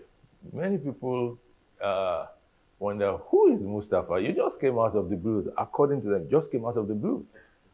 Well, who is Olorunfemi Mustapha? Olorunfemi Mustapha is a former public servant, former permanent secretary in the service of Lagos State government for 10 years. Prior to that, I served the city of New York for 7 years. I was in the United States for almost about 20-something years. I was born to the family of Alhaji Bushura Jadi Mustafa Olagunju of Elias Obadino Street 246 Obadino, and my mom is Alhaja Amdalat Atinuke Martins, a great grandchild of the Martins family, Baba Lacho, in Ologbo quarters of Lagos. Born November 8, 1964, at Mercy Children's Hospital. Proximity to the house at 64 Obadino Street. My great-grandfather was the first Olori Omokio of Lagos, and he did contested for the imamship of the Obadino Central Mosque. On my paternal grandmother's side, from the Mustafa Giwa in the Takwashi, Giwa Lalukurani. It's so funny. My paternal great-grandfather is Mustafa Olu, but everybody calls us Giwa. But Giwa is a title. Giwa from Mashalashi Lalukurani. I had my primary school education at Ansarudin Alakoro. Prior to that, I had my started my nursery schooling inside Kosoko, the palace of Oba Kosoko. I still remember, Akabiesi Amino. He loves me dearly, so he wouldn't let anybody touch me, when I was a kid. So when my mother finished selling, because my mom was selling, I had a shop at Ereko before we moved to Egerton. We started from Jankara, then from Jankara we came to Okiari. From Okiari we went to Egerton. From Egerton, we went to Ebutero. But the first market master is my uncle, Alhaji Musba Martins. So I have my family lineage strewn all over Lagos. Badagry, Ekpe, Ikorodu. So we can start getting ready to call you Mr. Lagos. Yes. My stepfather was Alhaji Abdelatif Seriki from Badagry, and Sherry Olofin, and Ishashi. Okay, that's where there's the waterworks. Yeah, the waterworks. The Jokonde administration. Yes. So let me say this: you're obviously very grounded in your family history and all that. But growing up in Lagos, when you did, what was your experience like? It was very nice, and when they say literally that it takes a village to raise a child. To raise a child. Because I look so much like my dad, so everybody wants to see me. I'm a Bushura. So if you commit a crime in campus, before you get home, there is no phone, and somebody will have reported you. So you will get beaten in campus, and by the time you get home again, you will get beaten again. And there was so much love. We eat 4 times a day. We have breakfast, lunch, dinner, snacks in the evening, and we were pampered. Talking about being pampered, you must have been a bit rascally too. Oh, you joking? I got into a lot of trouble. I remember when I was at Ebutero Nursery and Primary School, so they were late in coming to pick us up. And I took my cousin, Kubra at Martins, and I told her, just let's go. They're not coming there was a party going on at home. So the problem was have forgotten us. So we trekked all the way from Ebutero to Obadino, which is from school, from back home. And they didn't touch out. So I was the one they dealt with. Why? They know. Because you were notorious. Yeah, they know I was a troublemaker. My uncle, God bless his soul, Mr. Lasbat Martins, was the first father figure in my life. I missed him greatly. If he were alive, he would be here. When you were in the service of Lagos State government, one of the places you worked at was the Ministry of Science and Technology. And there were quite a few disruptive things that were done then. Yes. I thank God for Governor Babatunde Raji Fashola for insisting on bringing me back, and Dr. Bafemi Kadri Hamzat was both were instrumental in my coming back. But incidentally, Uncle Akim Gbajabiamila was the one that was very, very persistent in trying to bring me back. He actually got me an SSA with Ashwaju. Ashwaju gave me a job without even seeing me. All he saw was my resume. But I told Uncle Akim Gbajabiamila then that I don't think it was time for me to come back home yet, because one of my uncles, Uncle Bolaji, you know, is still in the United States now. So he told me then that, Ahmed, it's not time for you to come back home yet. So when I eventually accepted to come back, they had issues with Oracle implementation. And I just implemented, I was part of the team that implemented Oracle for the entire 99 City of New York agencies.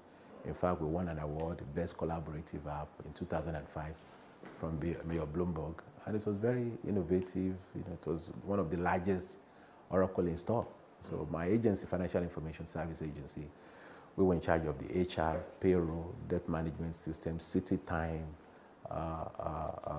purchasing and sourcing for the entire 99 City of New York agency. So it was big. So when BRF was told that there's this Lagosian, but we've tried to get him to come, but he won't come. So I heard that he just said, don't worry, I'll get him to come. You know, so he made a few calls. I think he got in touch with my uncle, Alhaji Latif Okuno. Yeah. And so they told him, don't worry, he will come. He told Sheila America, not he too. Yeah, so Alhaji, spoke to me, and I said, fine, okay, I'll come. So that was how you took up the appointment? Appointment as the director of Oracle, working with Governor Ambody when he was the Accountant General. So when we came in, I told Governor Fashola, I said, your problem is not Oracle. Your problem, I took a look at the Lagos State IGR then. It was growing, but the rate of growth was coming down. I said, so we need to start putting things in place. So I came up with this plan to grow Lagos State IGR to 100 billion a month. And I said, it's doable. So Governor Ambody had asked DFID then to come and do a study of the revenue and the systems that we could use to boost that revenue. And I said, so I was working on that plan. So one of the consultants just by chance came to speak with me. And I showed him what I was working on. So he went back to Ambody. I said, Governor Ambody, I said, it was a PS then, said, why did you bring me? This your boy that you brought from America, he's even done, something more, more elaborate. So all of this you did as director of Oracle. Director of Oracle, and I was promoted to DG, Financial System Management Bureau, because I tried to explain to Governor Babatunde Raji Fashola then that we needed an entity that would be monitoring all the system that has to do with the revenue generation from land use charge, land services payment, IGR, that everything that has to do. So we need to find a way to harmonize that system. The thinking then was that we should make sure that all the system can be able to speak to one another. We make it easy for people to pay without necessarily going to the bank, using their credit card, debit card, and they can be able to effect payment to Lagos from anywhere in the world. So you can pay your land use charge from London. And some of the things that we wanted to do then was, when we look at land use charge, let's take land use charge for instance. So they had enumerated close to about 640,000 properties, and they were only paying on about 200 and something to 300 and something thousand were paying, and the run rate was about 8 billion there. So we, said, okay, we can use technology to deepen that. So we were able to use GIS and spatial technology, building on what has been done by Dr. Bafemi Hamzat and initial GIS implementation. So we were able to distill from that close to about 1.2 million properties that we identified, and grew the database to almost about 800,000. So it was a massive effort, and we were, the run rate was about 10 billion. So we use technology to be able to enhance. And we believe seriously that land use charge alone we can do 25 billion by the time we finish. Per annum. Per annum, yes. So on the Oracle side as well, so we came up, the DPO 1 and 2, was very, very important then. That was the first time in the history of Sub-Saharan Africa that World Bank was giving direct budgetary support. But it was essential that you did that. You did that, so we needed to implement some segments of Oracle. So luckily for us, we had that. So it's not something that we needed to go and buy. And you got World Bank support. Yes.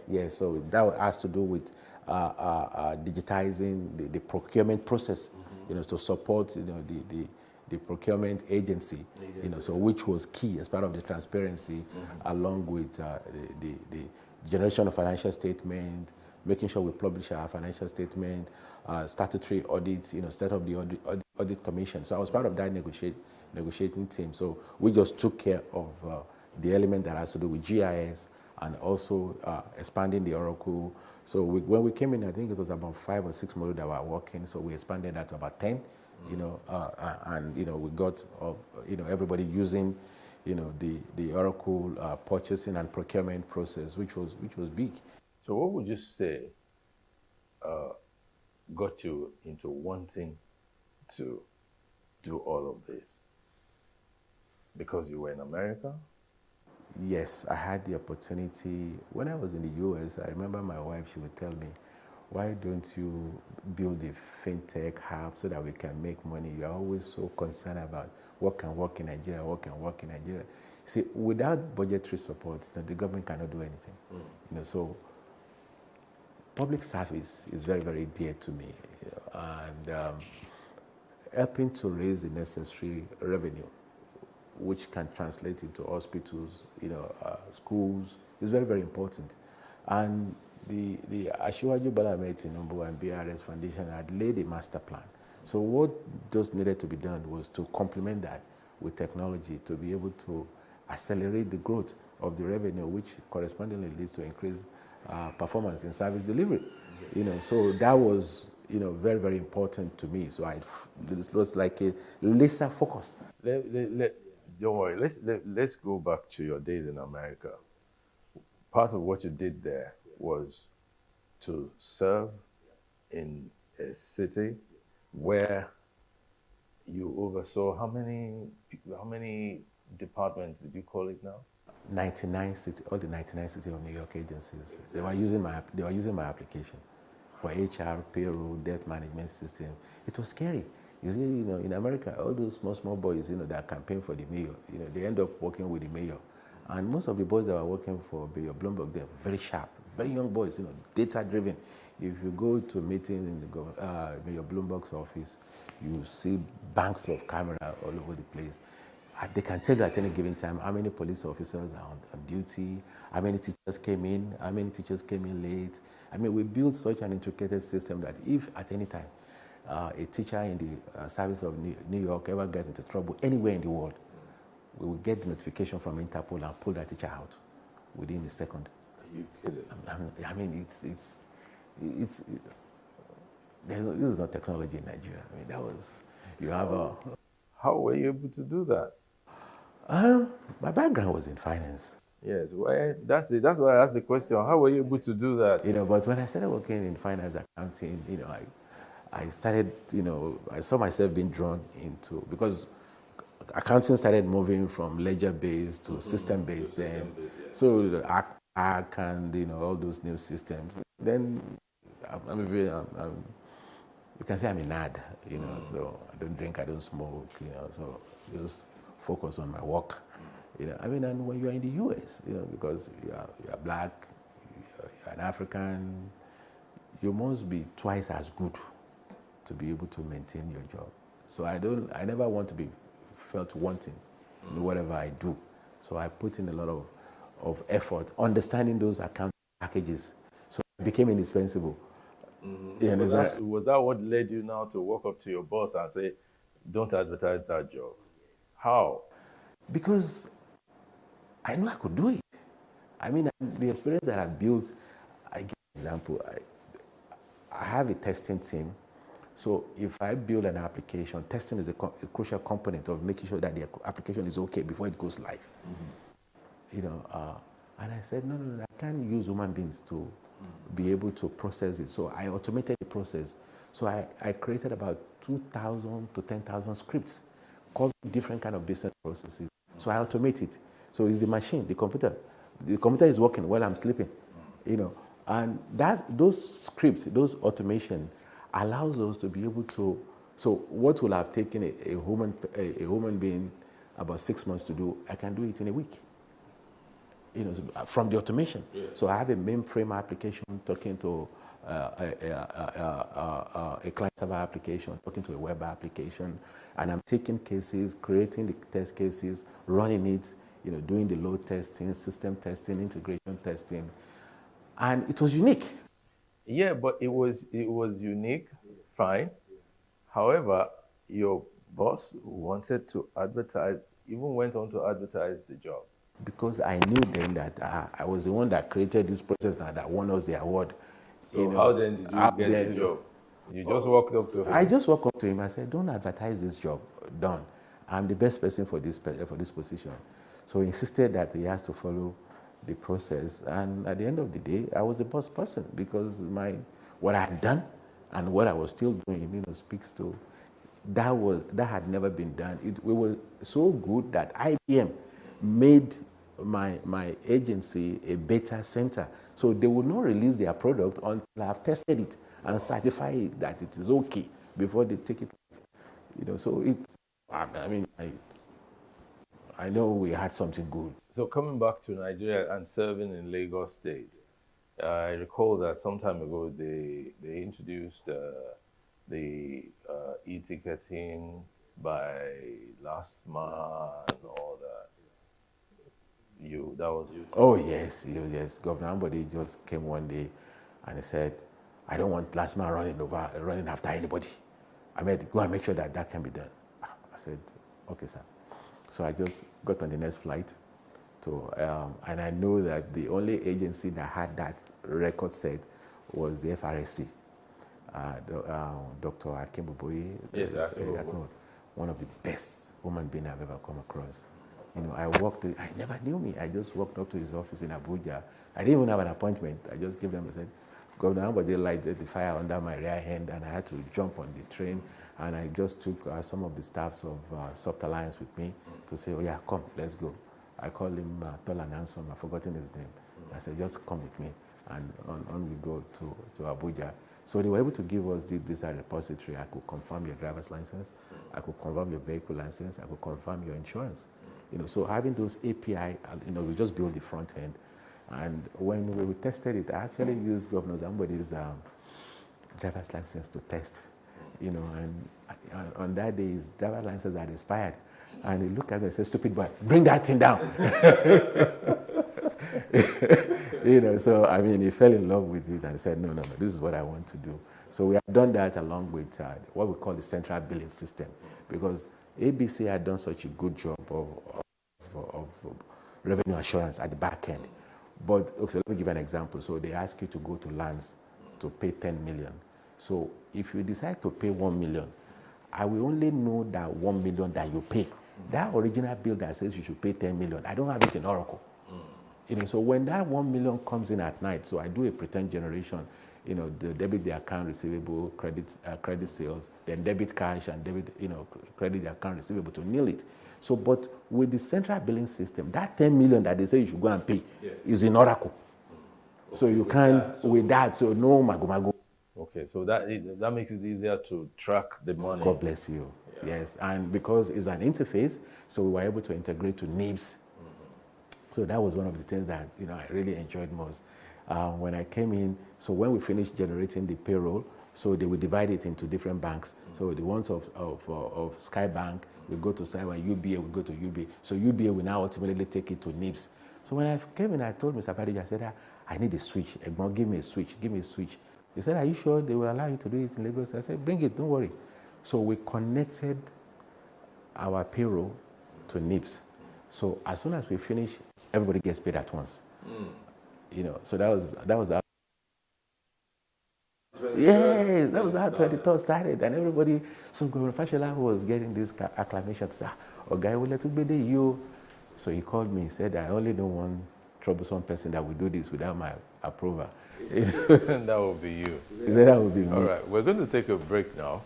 When we're back, we will go back to your origins again and find out how come you are like this.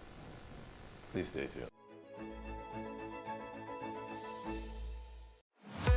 Plus TV Africa. This is Plus TV Africa. On Plus TV Africa. Big stories live here.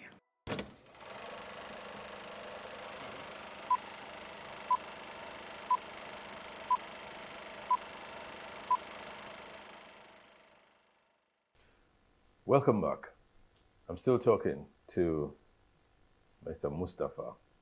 I say Mr. Mustafa because in those days, in the civil service, when we say, oh, Mr. Mustafa, that's the man in Oracle. But you had what we can call a regular childhood.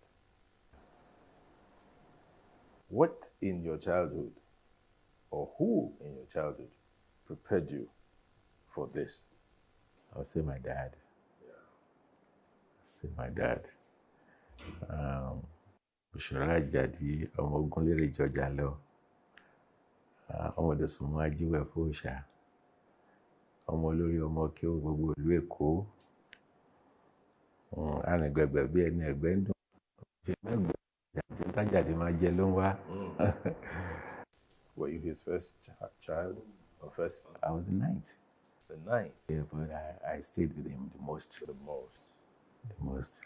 Because so it appeared he poured a lot of himself into you. Everything that I know in life, everything that I am today, I'll say it's my dad. My mom's is very important to me. She impacted me religiously, treating people fairly. But my dad I'm a product of my dad. My knowledge base, he forces me and he got me to read. You know, he buys about 6 to 7 newspapers every day. And after I've read, he will challenge me, what did you read? You know, and I tell people, incidentally, the first book that my father gave me to read was the Bible, not the Quran. And I fell so much in love with the Bible that I wanted to be a Christian. And he said, no, you're on a journey. You know, so you just read the Bible, okay, take the Quran, go and read the Quran too. And I read the Quran. And so I tell people that I'm a Muslim by choice, not by birth. You know, so, but having, you know, incidentally, my wife is a Christian. You know, so having that balanced view, you know, coming from that cosmopolitan background, and was a man of great discipline. You know, I remember there was a time, you know, we were not that, you know, we had some financial challenges because we were general contractor to Gulf Oil Company, Shell, and CBN. So what he does, you know, he will go and get a contract, so I'll be the one to do the execution. Really? Oh, that was how I started making my money, you know. So they would say I should buy cement at 2 naira or 3 naira. I'll go and look for a place where I can buy it at 150 and keep the 50 different. As long as they got his cement. You know, and I do a very good job. He also has beer distributorship and Liver Brothers distributorship. So he will give me a set target to say, okay, this is how much they sell it. So I'll go and look for a place where I can sell it more. You know, then I'll just keep extra money. But hard work, being fair, prepared. I know when we're on holidays, it will always get me prepared before the school starts. They'll get me the syllabus, go to my school to talk to the teachers, get the syllabus, you know, and buy the books, and forces me to read. He will force me to write essays every day, you know, and forces me to read. You know, and the worst thing that you can do wrong with my dad is if you do something, just tell him, give him a reason why you did it. Don't say, oh, I did it because others are doing it. That's the worst thing, you know, that you can ever do. Your dad poured all of himself into you. And if you were alive today, what would you like to tell him you recall? His prayers. his prayers. I know every time I do something that pleases him, he will just go into this like trance-like mode, and he started reciting a lot of prayers. So one of his mostly used prayers for me was that verse where Allah was enjoining Prophet Musa alayhi salatu wasalam to go and convince Pharaoh to release the children of Israel. So which says, "Qala rabbi shrah li sadri wa yassir li amri wa uqdatan min lisani ya'fu qawli wa ja'alni waziran min akhi Haruna akhi usuddu bi yasri wa aqsu bi amri kay nasabiyakan kabira innaka kuntum bima kabira." So Prophet Musa had asked these 10 prayers of God, said, "Qala rabbi shrah li sadri, strengthen my tongue, I'm a stammerer. Wa yassir li amri, make this task easy for me. Expand my breast, my chest. Make my brother Harun, give me somebody to do this work with me. Make that person my brother." So they said that is how Harun became a prophet through Moses. So Allah now called Musa. Everything that you so desire, those that you remember and those that you do not remember, I've given it to you. So when you finish saying that, we now go to this Yoruba. Say Atigi Atokwe, Nisha no Abore.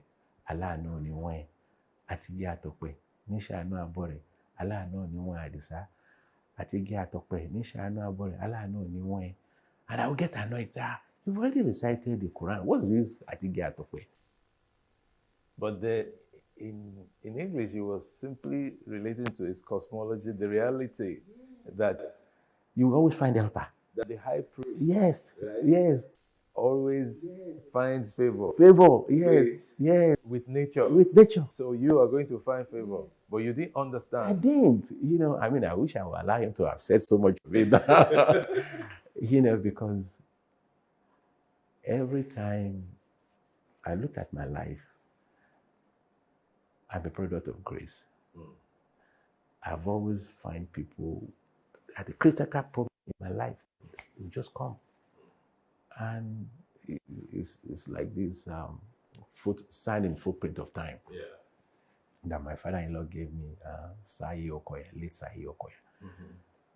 And this person slept and he saw his life, like a footprint in the sand of time. So sometimes we see 4 footprints and sometimes we only see 2. And it now correlates those periods where he could only see 2 footprints to be the most difficult part of his life. And he was asking God, God, did you leave me alone during this period? So God said, no, you could not walk then. I've carried you. It's my footprint that you're saying. So. But with your experience and prayers from your dad, experience because you learned hard work from him, prayers because he spoke grace into your life and all that, you are thinking of a journey to govern Lagos. How come? Sometimes without you knowing it, you become an embodiment of people's aspirations and hopes. When I left the service, public service is in me. I love to serve. So I'll try and negotiate with God sometimes. I said, just leave me. Let me just do these worldly things first, And I remember going to the late Bishop Fashino, the Archbishop of Ijebu-Ode. He's a big father figure, So we have this economical, dialogue, So after I had left, that's 2021. Yes, he just died recently. So I went to go and see him. I said, Daddy, I don't know what to do. I said, I'm thinking of setting up my own consulting. But at the same time, I felt this pull that I have to serve God. A lot of people have been coming to me then. Okay, I think you should throw your heart into the ring. And Islamically is a trust. Yeah. It's not something that you just jump into, because in the Quran, Allah said, we gave the to the ground refuses it. We gave it to the mountain refuses it. But human being that does not have the knowledge, they give it to me without not the requisite skill. So leadership is something that you come out with trepidation because it's a trust. But the experiences that I've acquired over the years, healthcare, education, infrastructure. So I took my time studying how the society was constructed, and I felt we could greatly accelerate the development of Lagos. We could take Lagos to the next height, accelerate the development. We have a very good master plan that has been built in place by Governor Asiwaju Bola Ahmed Tinubu, built on by Governor Babatunde Raji Fashola, Governor Ambode, Governor Babajide Sanwo-Olu. But during this NSAS period, something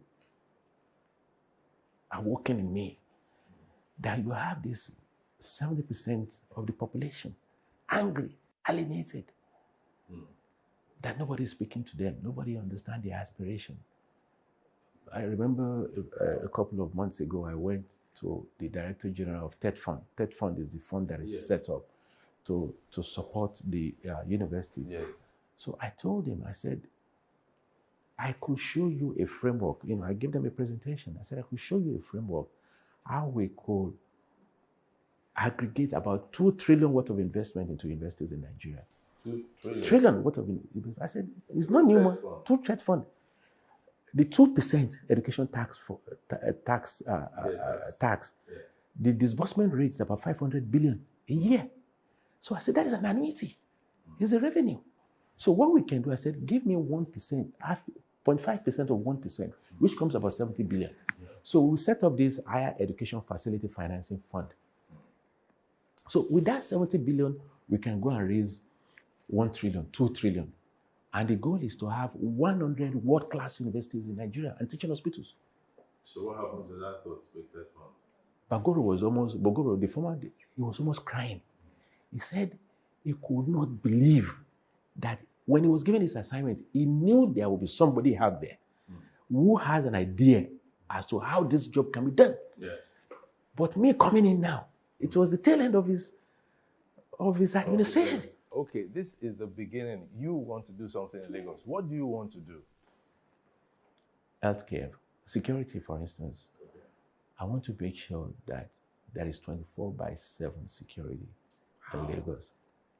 There is a master plan through the Lagos State Security Trust Fund. Yes. We have RRS. We provide them vehicle. The command and control infrastructure is in place. We have neighborhood corps now. We have street lighting. When there is light, so people are less bound to commit crime. We've stepped away from a few of that. We want to deploy technology. When I was in science and tech, we bought drones, trifugal drones that can be in the sky for 6 hours. We bought 2. So anything that is more than 3 centimeters, I can capture it. I can give you the life pattern in a particular area. I can tell you what is going on in a particular. I can even tell you if your house is going to collapse, through the drone monitoring. So I can pull the plate license of a car from 36,000 feet and know who owns it. So that security infrastructure coupled with technology, deploy CCTV. Okay, so the government cannot deploy enough CCTV. London alone has about 36,000 or 100-something-thousand CCTV cameras. So we don't have enough money to be able to do that. So what we can do is to tell the banks, the eateries, and people, who have CCTV, we will give them an API, automatic program, application program interface that gives us the feed from this respective CCTV. So I can tell you and I can track people as they move from one camera angle to the next. So with that in place, the state will be on virtual lockdown. That's security-wise. Security-wise. Sometimes people get to the hospital, they don't get attended to, maybe they don't have the right equipment, there are not enough facilities and all that. How do you want to address that? Thank you very much. It's a question of people, process, technology.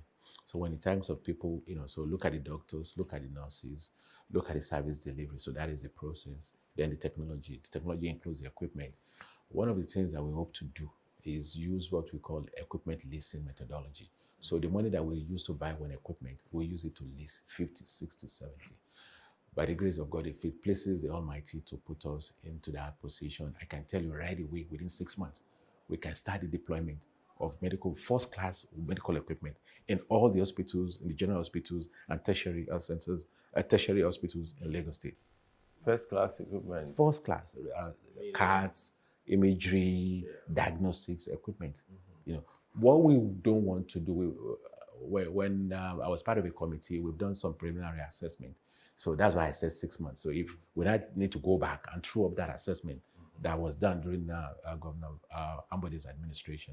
So we did a very detailed study of the gaps, in terms of equipment functionality within the state. So I have a very, very good idea, but we need to go back to the health sector and confirm, because we don't want to put an equipment there that is not appropriate. And the way we want to do it, we use a cluster system. So some of the PHCs, so we will, agglomerate them, within the specific zone, so they can be able to go to those centers as well. So we want to maximize the use. So using that equipment leasing framework, we will be able to aggressively, So the other thing we want to do is we will have what we call Health and Hospital Corporation Fund. So with that, we will leverage on the existing IGR from those hospitals. We bring in consolidated revenue fund. So when we have this fund, we'll be able to go to the market, and raise bond against that particular specific projects, specific to health. So which allows us, the goal is to build one tertiary facility in each of the senatorial districts. So making 3, then expand the existing secondary facilities as well. Then the primary healthcare centers will work with social entrepreneurs to give them funding, give them equipment. So doctors, you cannot train enough doctors because we're losing doctors so rapidly. So one of the things that we want to do is augment the skills of the midwives and the nurses. So there is no reason why a doctor should be drawing blood, it's asinine. So tax shifting is going to be key for us. And we will complement the skill set of those midwives and nurses, so they become nurse practitioners. So they can basically do 70% of what a typical doctor will do. So that allows us to be able to maximize, those skill set, So it's the complement of the people, the process, and the technology. So we're also going to have a facility management redesign. So when you walk into a Lagos State facility, there will be a decision support system. So the doctor is not, so you have 60 or 50 something years old today, history of blood pressure, asthma. So you came in complaining of headache at the back of your head. So that decision support system will guide us. It will guide the doctor. So the doctor, no matter how young, so the decision support system will eliminate the mistakes. So, and that will be a standard safe care protocol in both public and private sector. But then how are you going to be able to sustain it? Because there's the issue of technology, there's the issue of energy, power, right? And then you even need ICT. How are you going to do that? Power is one of the biggest things that we want to take a look at. Lagos State is uniquely placed to be able to address the power issue, more than any other state in Nigeria. We have the greatest constellation of towers, base stations in Nigeria. So there's close to about 30-something to 60-something thousand base stations. And between all of them, they spend close to about $1 trillion powering those base stations. So we have this UDS, Universal Duct System, which I started when I was in science and tech. So what we are wanted to do is we lay fiber and we use the fiber to connect all the base stations. If you do that, it improves your internet connectivity. You understand? So that is in preparation towards the 5G. So we now said, as we are laying the fiber for connectivity, we will lay the cables also, the electric cable, so to power those base stations. So using that guaranteed offtake, we started conversation with Cummins. So Cummins will be able to build 20,000, 30,000, 20 megawatts, 30 megawatts, all over the state using a mini grid concept. So we now get the banks also to form an SPV. So that SPV will also give us additional guaranteed offtake. You understand? So eateries, estates can be able to. One of the reasons why we have failure in the power system is because the private sector is here, the public sector is here. So in that public sector space, there is not enough revenue to be able to sustain but when you now bring the two together, using what we call the Lagos State energy exchange, so which we will create, so we can talk to some Indians, who will come in and bring that system and be able to work with us. We'll be able to mix, so I can charge the private about 70 naira per kilowatt, charge the public about 50 using cross subsidy, and we have a very sustainable system. Yes. So you spoke a bit about the youth and the anger, the restiveness that will come out during the EndSARS protests. But Lagos has a very large concentration of young people.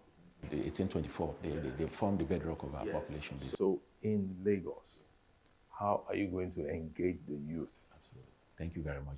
So when I was in Science and Tech, so I took the initiative, we look at that Yaba area. So we wanted to set up an ICT hub.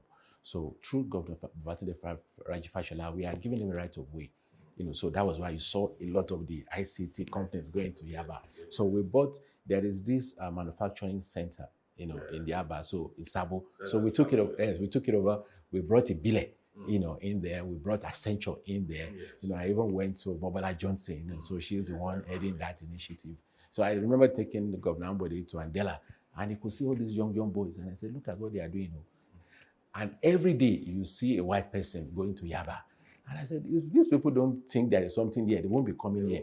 So it's a system that organically just grew by itself. So we will now go in, accentuate that growth, give them power, give them connectivity, give them funding. So we're going to have that ICT hub there. So we're going to have a fishery hub, fashion hub, leather hub. So you are a youth, you have creative disposition. So you can just go, to that creative hub. So there'll be sound mixer there. So you are interested in developing your own cable or TV show, you'll be able to go in there. The equipment will be there. So you are a mechanic. So we will provide, working in conjunction with Elizade, Toyota, Honda. So we will be able to provide equipment in there. We give you training. LASVEB will be part of that. We certify you. So you just like you are registering as a member of a club. So the same thing with the fashion hub. So we'll be able to give you all the equipment. And we will do this in conjunction with banks and the artisan groups. So you have guaranteed offtake. When I was doing the research on fashion, there is maybe one or two companies producing shirts in Nigeria. And the market is there, even available for foreign. So every vertical of everything we hope to do, whether it's on health, whether it's on power, whether it's on education, whether it's on technology and innovation, environment, industrialization, there is going to be a component of youth engagement in there, aggressively doing things and deliberately, consciously. So whether we are talking about health facility financing agency, for instance now, so when we bring in those equipment on the lease, so we will have biomedical program in our in our schools, in polytechnics, so they will train them to do the first level triage. So that's a very highly demanding skills. So we will improve the connectivity, we will improve power, and we will have all these hubs where they can just go there and be able to they can work, for anyone from anywhere in the world.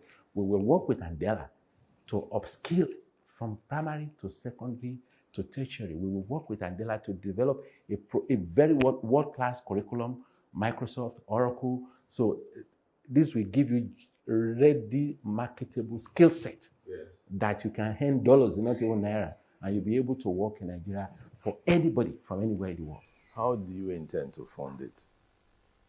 Because if you train somebody and then you empower them with some startup funds, where's the money coming from, and then how do you want to ensure that they pay back? There is a collaboration. There's going to be a collaboration between ourselves and Microsoft and Andela, for instance. So that is what they do.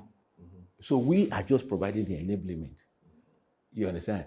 So if the fund, the training fund that we will provide, so as you are making your money, hopefully, you will repay because we hold on to your certificate, and the company that we are sending you to is going to be with the understanding that we sponsor this person. So a certain percentage of their salary should go back to this fund. You understand? Because this ecosystem, we will be truly involved in that ecosystem. So we will have social entrepreneurs midwifing this, because the more that people consume, that fund, we need to be able to bring back money into that fund for us to be able to do so much. Now, the public service is part of your constituency. If you looked at it today, every administration comes up with something new to do for the public service. What do you want to do in the public service space to ensure that trained officers do not just leave the service? Thank you very much. The public service, the civil service is very, very dear to my heart. I came in, Dr. Longe, people like yourself, Mrs. Odunlami, Mrs. Umar. I met a lot of very incredible people that made a profound difference in my life. And Mrs. Nika Animashao, I mean, a lot of people that helped me personally, professionally. Dr. Balogun, my Egbon, Mr. Akodu, so these are people who literally, Alaji Onibon, these are people who literally took me, and showed me the ropes. Mrs. Y, I mean, and the system is not what it used to be, so there is this passive sense of grief, non-fairness. Yes. So we need to restore that trust. Okay. That if I'm good, if I'm eligible for promotion, I should be able to get it. Yeah. If there are trainings, I should be able to get it. PSSDC will be very, very important. For us, we will make sure there is if you don't train somebody, you can't hold them accountable. Yeah. So there will be continuous training.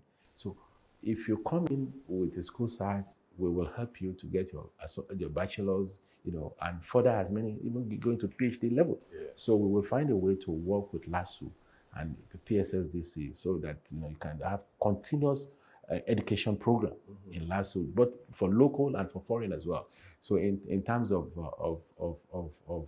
additional benefits, we're going to look at what is it that we can do. So if you have kids in any of Lagos State institutions, 70% discount, for your ward, mortgage assistance program, so that if people leave, they will be able to afford a home. But more importantly, if you leave today, by the grace of God, the next month you will get your pension. That will be key, because we have the HR system. If I go back to my Oracle today, I'll tell you the number of staff that are retiring in the next 20 years, 35 years in service, 16 years of age, so I can run that report. So all the documents that you need to take to Civil Service Commission, Pension Commission, we know them. Yeah. Why are we disturbing people? Okay. You understand? I will put my foot down that within 6 months of our administration, we will make sure that if you leave today, the next month you'll be able to get your pension. So now, the party primaries is coming up. Your delegates, many of them don't know you. You're trying to make an impression, right? What would you say to them? We are at a crossroad as a nation and as a state. What we do right now determines the existence of this country. We have this population, this youth restive, restless, alienated. The programs and policies that we are bringing in place will accelerate the development of this state. And if you get it right in Lagos, you get it right in sub-Saharan Africa, not Nigeria. I mean, I was just talking about higher education facility financing at the federal level. So when we are advocating policies, equipment leasing, when we are advocating those kind of policies that will lead to exponential growth in revenue, improve service delivery, improve healthcare, improve education, student loan board, that you'll be able to take a loan. Those kind of advocacy, that if God puts us in that position, we'll be able to advocate, will make a profound impact on the lives of the people, not only of Lagos State. We account for 30% of the GDP, 70% of the manufacturing industrial base. We have not started even scratching the surface, what Dangote is doing in Lekki. The businesses that will come out of the petrochemical industry alone is going to be twice what is going to come out of the fertilizer, of the petrochemical. You understand? So we need to put in accelerated development programs that will attract businesses, make sure security is in place, make sure power is in place. We have the ability to do this, My experience over the years in the United States of America, working in the city of New York, studying in America, working in America, looking at development framework, that is what we are bringing to make sure we can accelerate the development. My charge to them is, take this leap of faith with us. I'm putting the markers on the ground. If it pleases God to put us in this position, within 12 to 18 months, you will see a difference in schooling and education in Lagos State. Within 12 to 18 months, you will see difference in power. Within 12 to 18 months, you will see difference in healthcare delivery in the state, in infrastructure development, taking LSDPC, turning it into a real estate investment trust, which was about 1 trillion. And we take 200 billion out of that to create a billion infrastructure fund, which now accounts for over 20% of the takeoff of any projects. So we don't need to delay. AFDB 50, IFC. I went to IFC and I got $200 million for development into Lagos State, into transportation, into healthcare, into energy. We can do it. Just take that leap of faith with us. And with their support, we will make Lagos State the best, not only in Nigeria, but the entire sub-Saharan Africa. Let me thank you very much, Abdulhamid Olorunfemi Mustafa. I asked you why you prefer the full Olorunfemi name. This is just to tell me why that full name must be Olorunfemi. You know, when my father told me the story several times, he never let me leave it down. Because I remember filling my, I think it was on my JAB form of my GCE form, and I said, I just put Femi. So he saw a copy of it and he got so annoyed as if I had committed a capital crime. And I said, I just put Femi. I said, no. Your name is Olorunfemi. No, your name is not Femi. He said, what you don't know today, I'm going to tell you. When you were born, I had a fleet of lorries. So one of them had a brake failure. And it went into a house. And it could have killed a significant amount of people.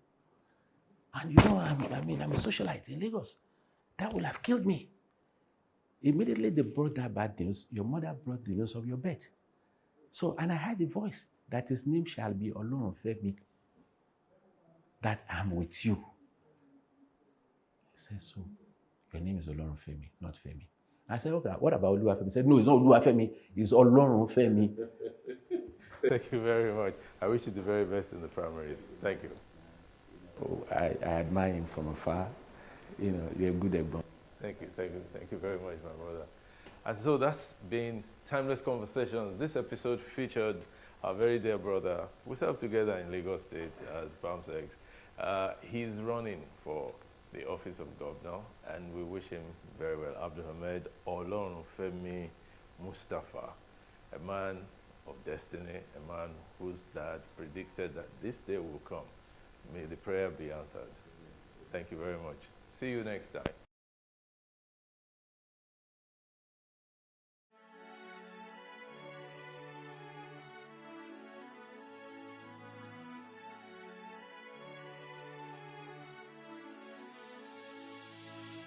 It is engagement we need to have. Those who suffer miscarriages are never taken into account. Members of the National Assembly are also influence peddlers. You are sitting on Nigerians' money. From the barbing, I pay my rent. From the barbing, I send my children to school. A consultative engagement. No any tangible notification before they ban us. It's one thing for people to be at your back and the heat of the moment, and another thing for them to still be with you when push comes to shove.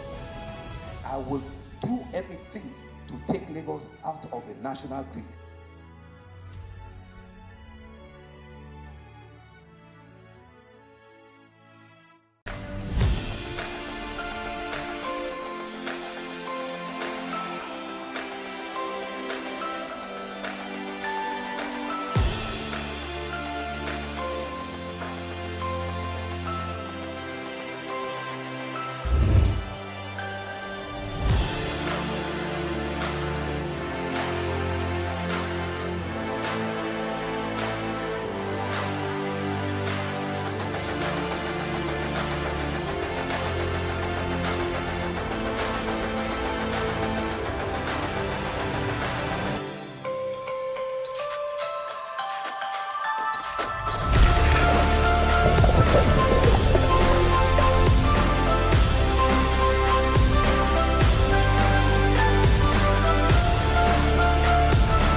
peace without justice. Plus Politics. It's not just another political conversation, it's about keeping you in the know. The relevant interviews, asking the tough questions to those that matter. Get the answers you need. Does it mean that the people who were injured, people who were shot at, those who were involved in that stampede are not going to get justice? It is unfortunate, it is sad that we have a government of deaf and dumb. Analysis from top experts. The last election was not really an election. We feel that Obasanjo has a very special place in his heart for hating Ijaw people. I think it really boils down to two things. One, trust and accountability. Plus Politics, every weeknight at 7 p.m. on Plus TV Africa.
What we do not understand, we will stigmatize.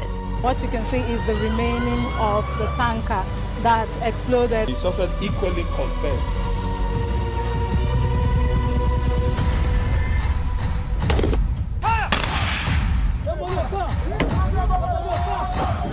Now 500 naira they collect them. If you no talk, then go beat you. Now 2,500 they pay.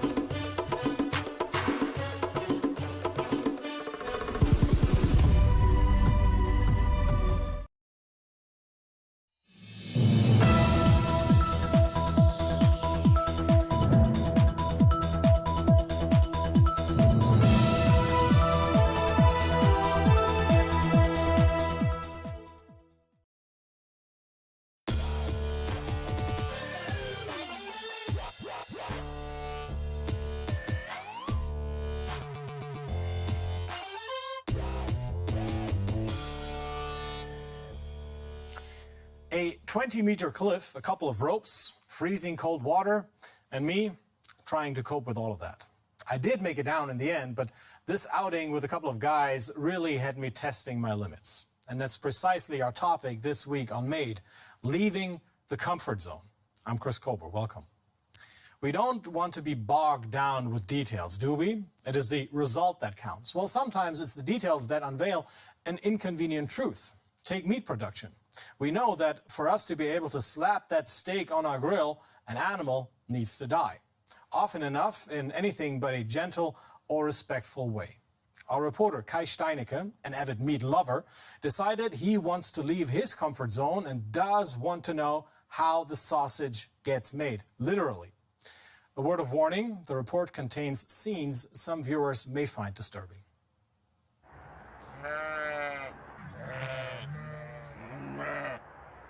Hello. I am going to slaughter one of these animals. They belong to Wendelin Schmucke. He farms sheep the traditional way. His family has been doing this since 1750. His sheep are out to pasture for most of the year. But it's hard to find enough grazing land. The sheep need about a hectare a day, that is. A hectare every day? Yes, a hectare for 700 sheep. So this whole field is only enough for today. When they've had their fill, the flock will go home to the farm. I hope the ones that I'm gonna slaughter are going to be bigger.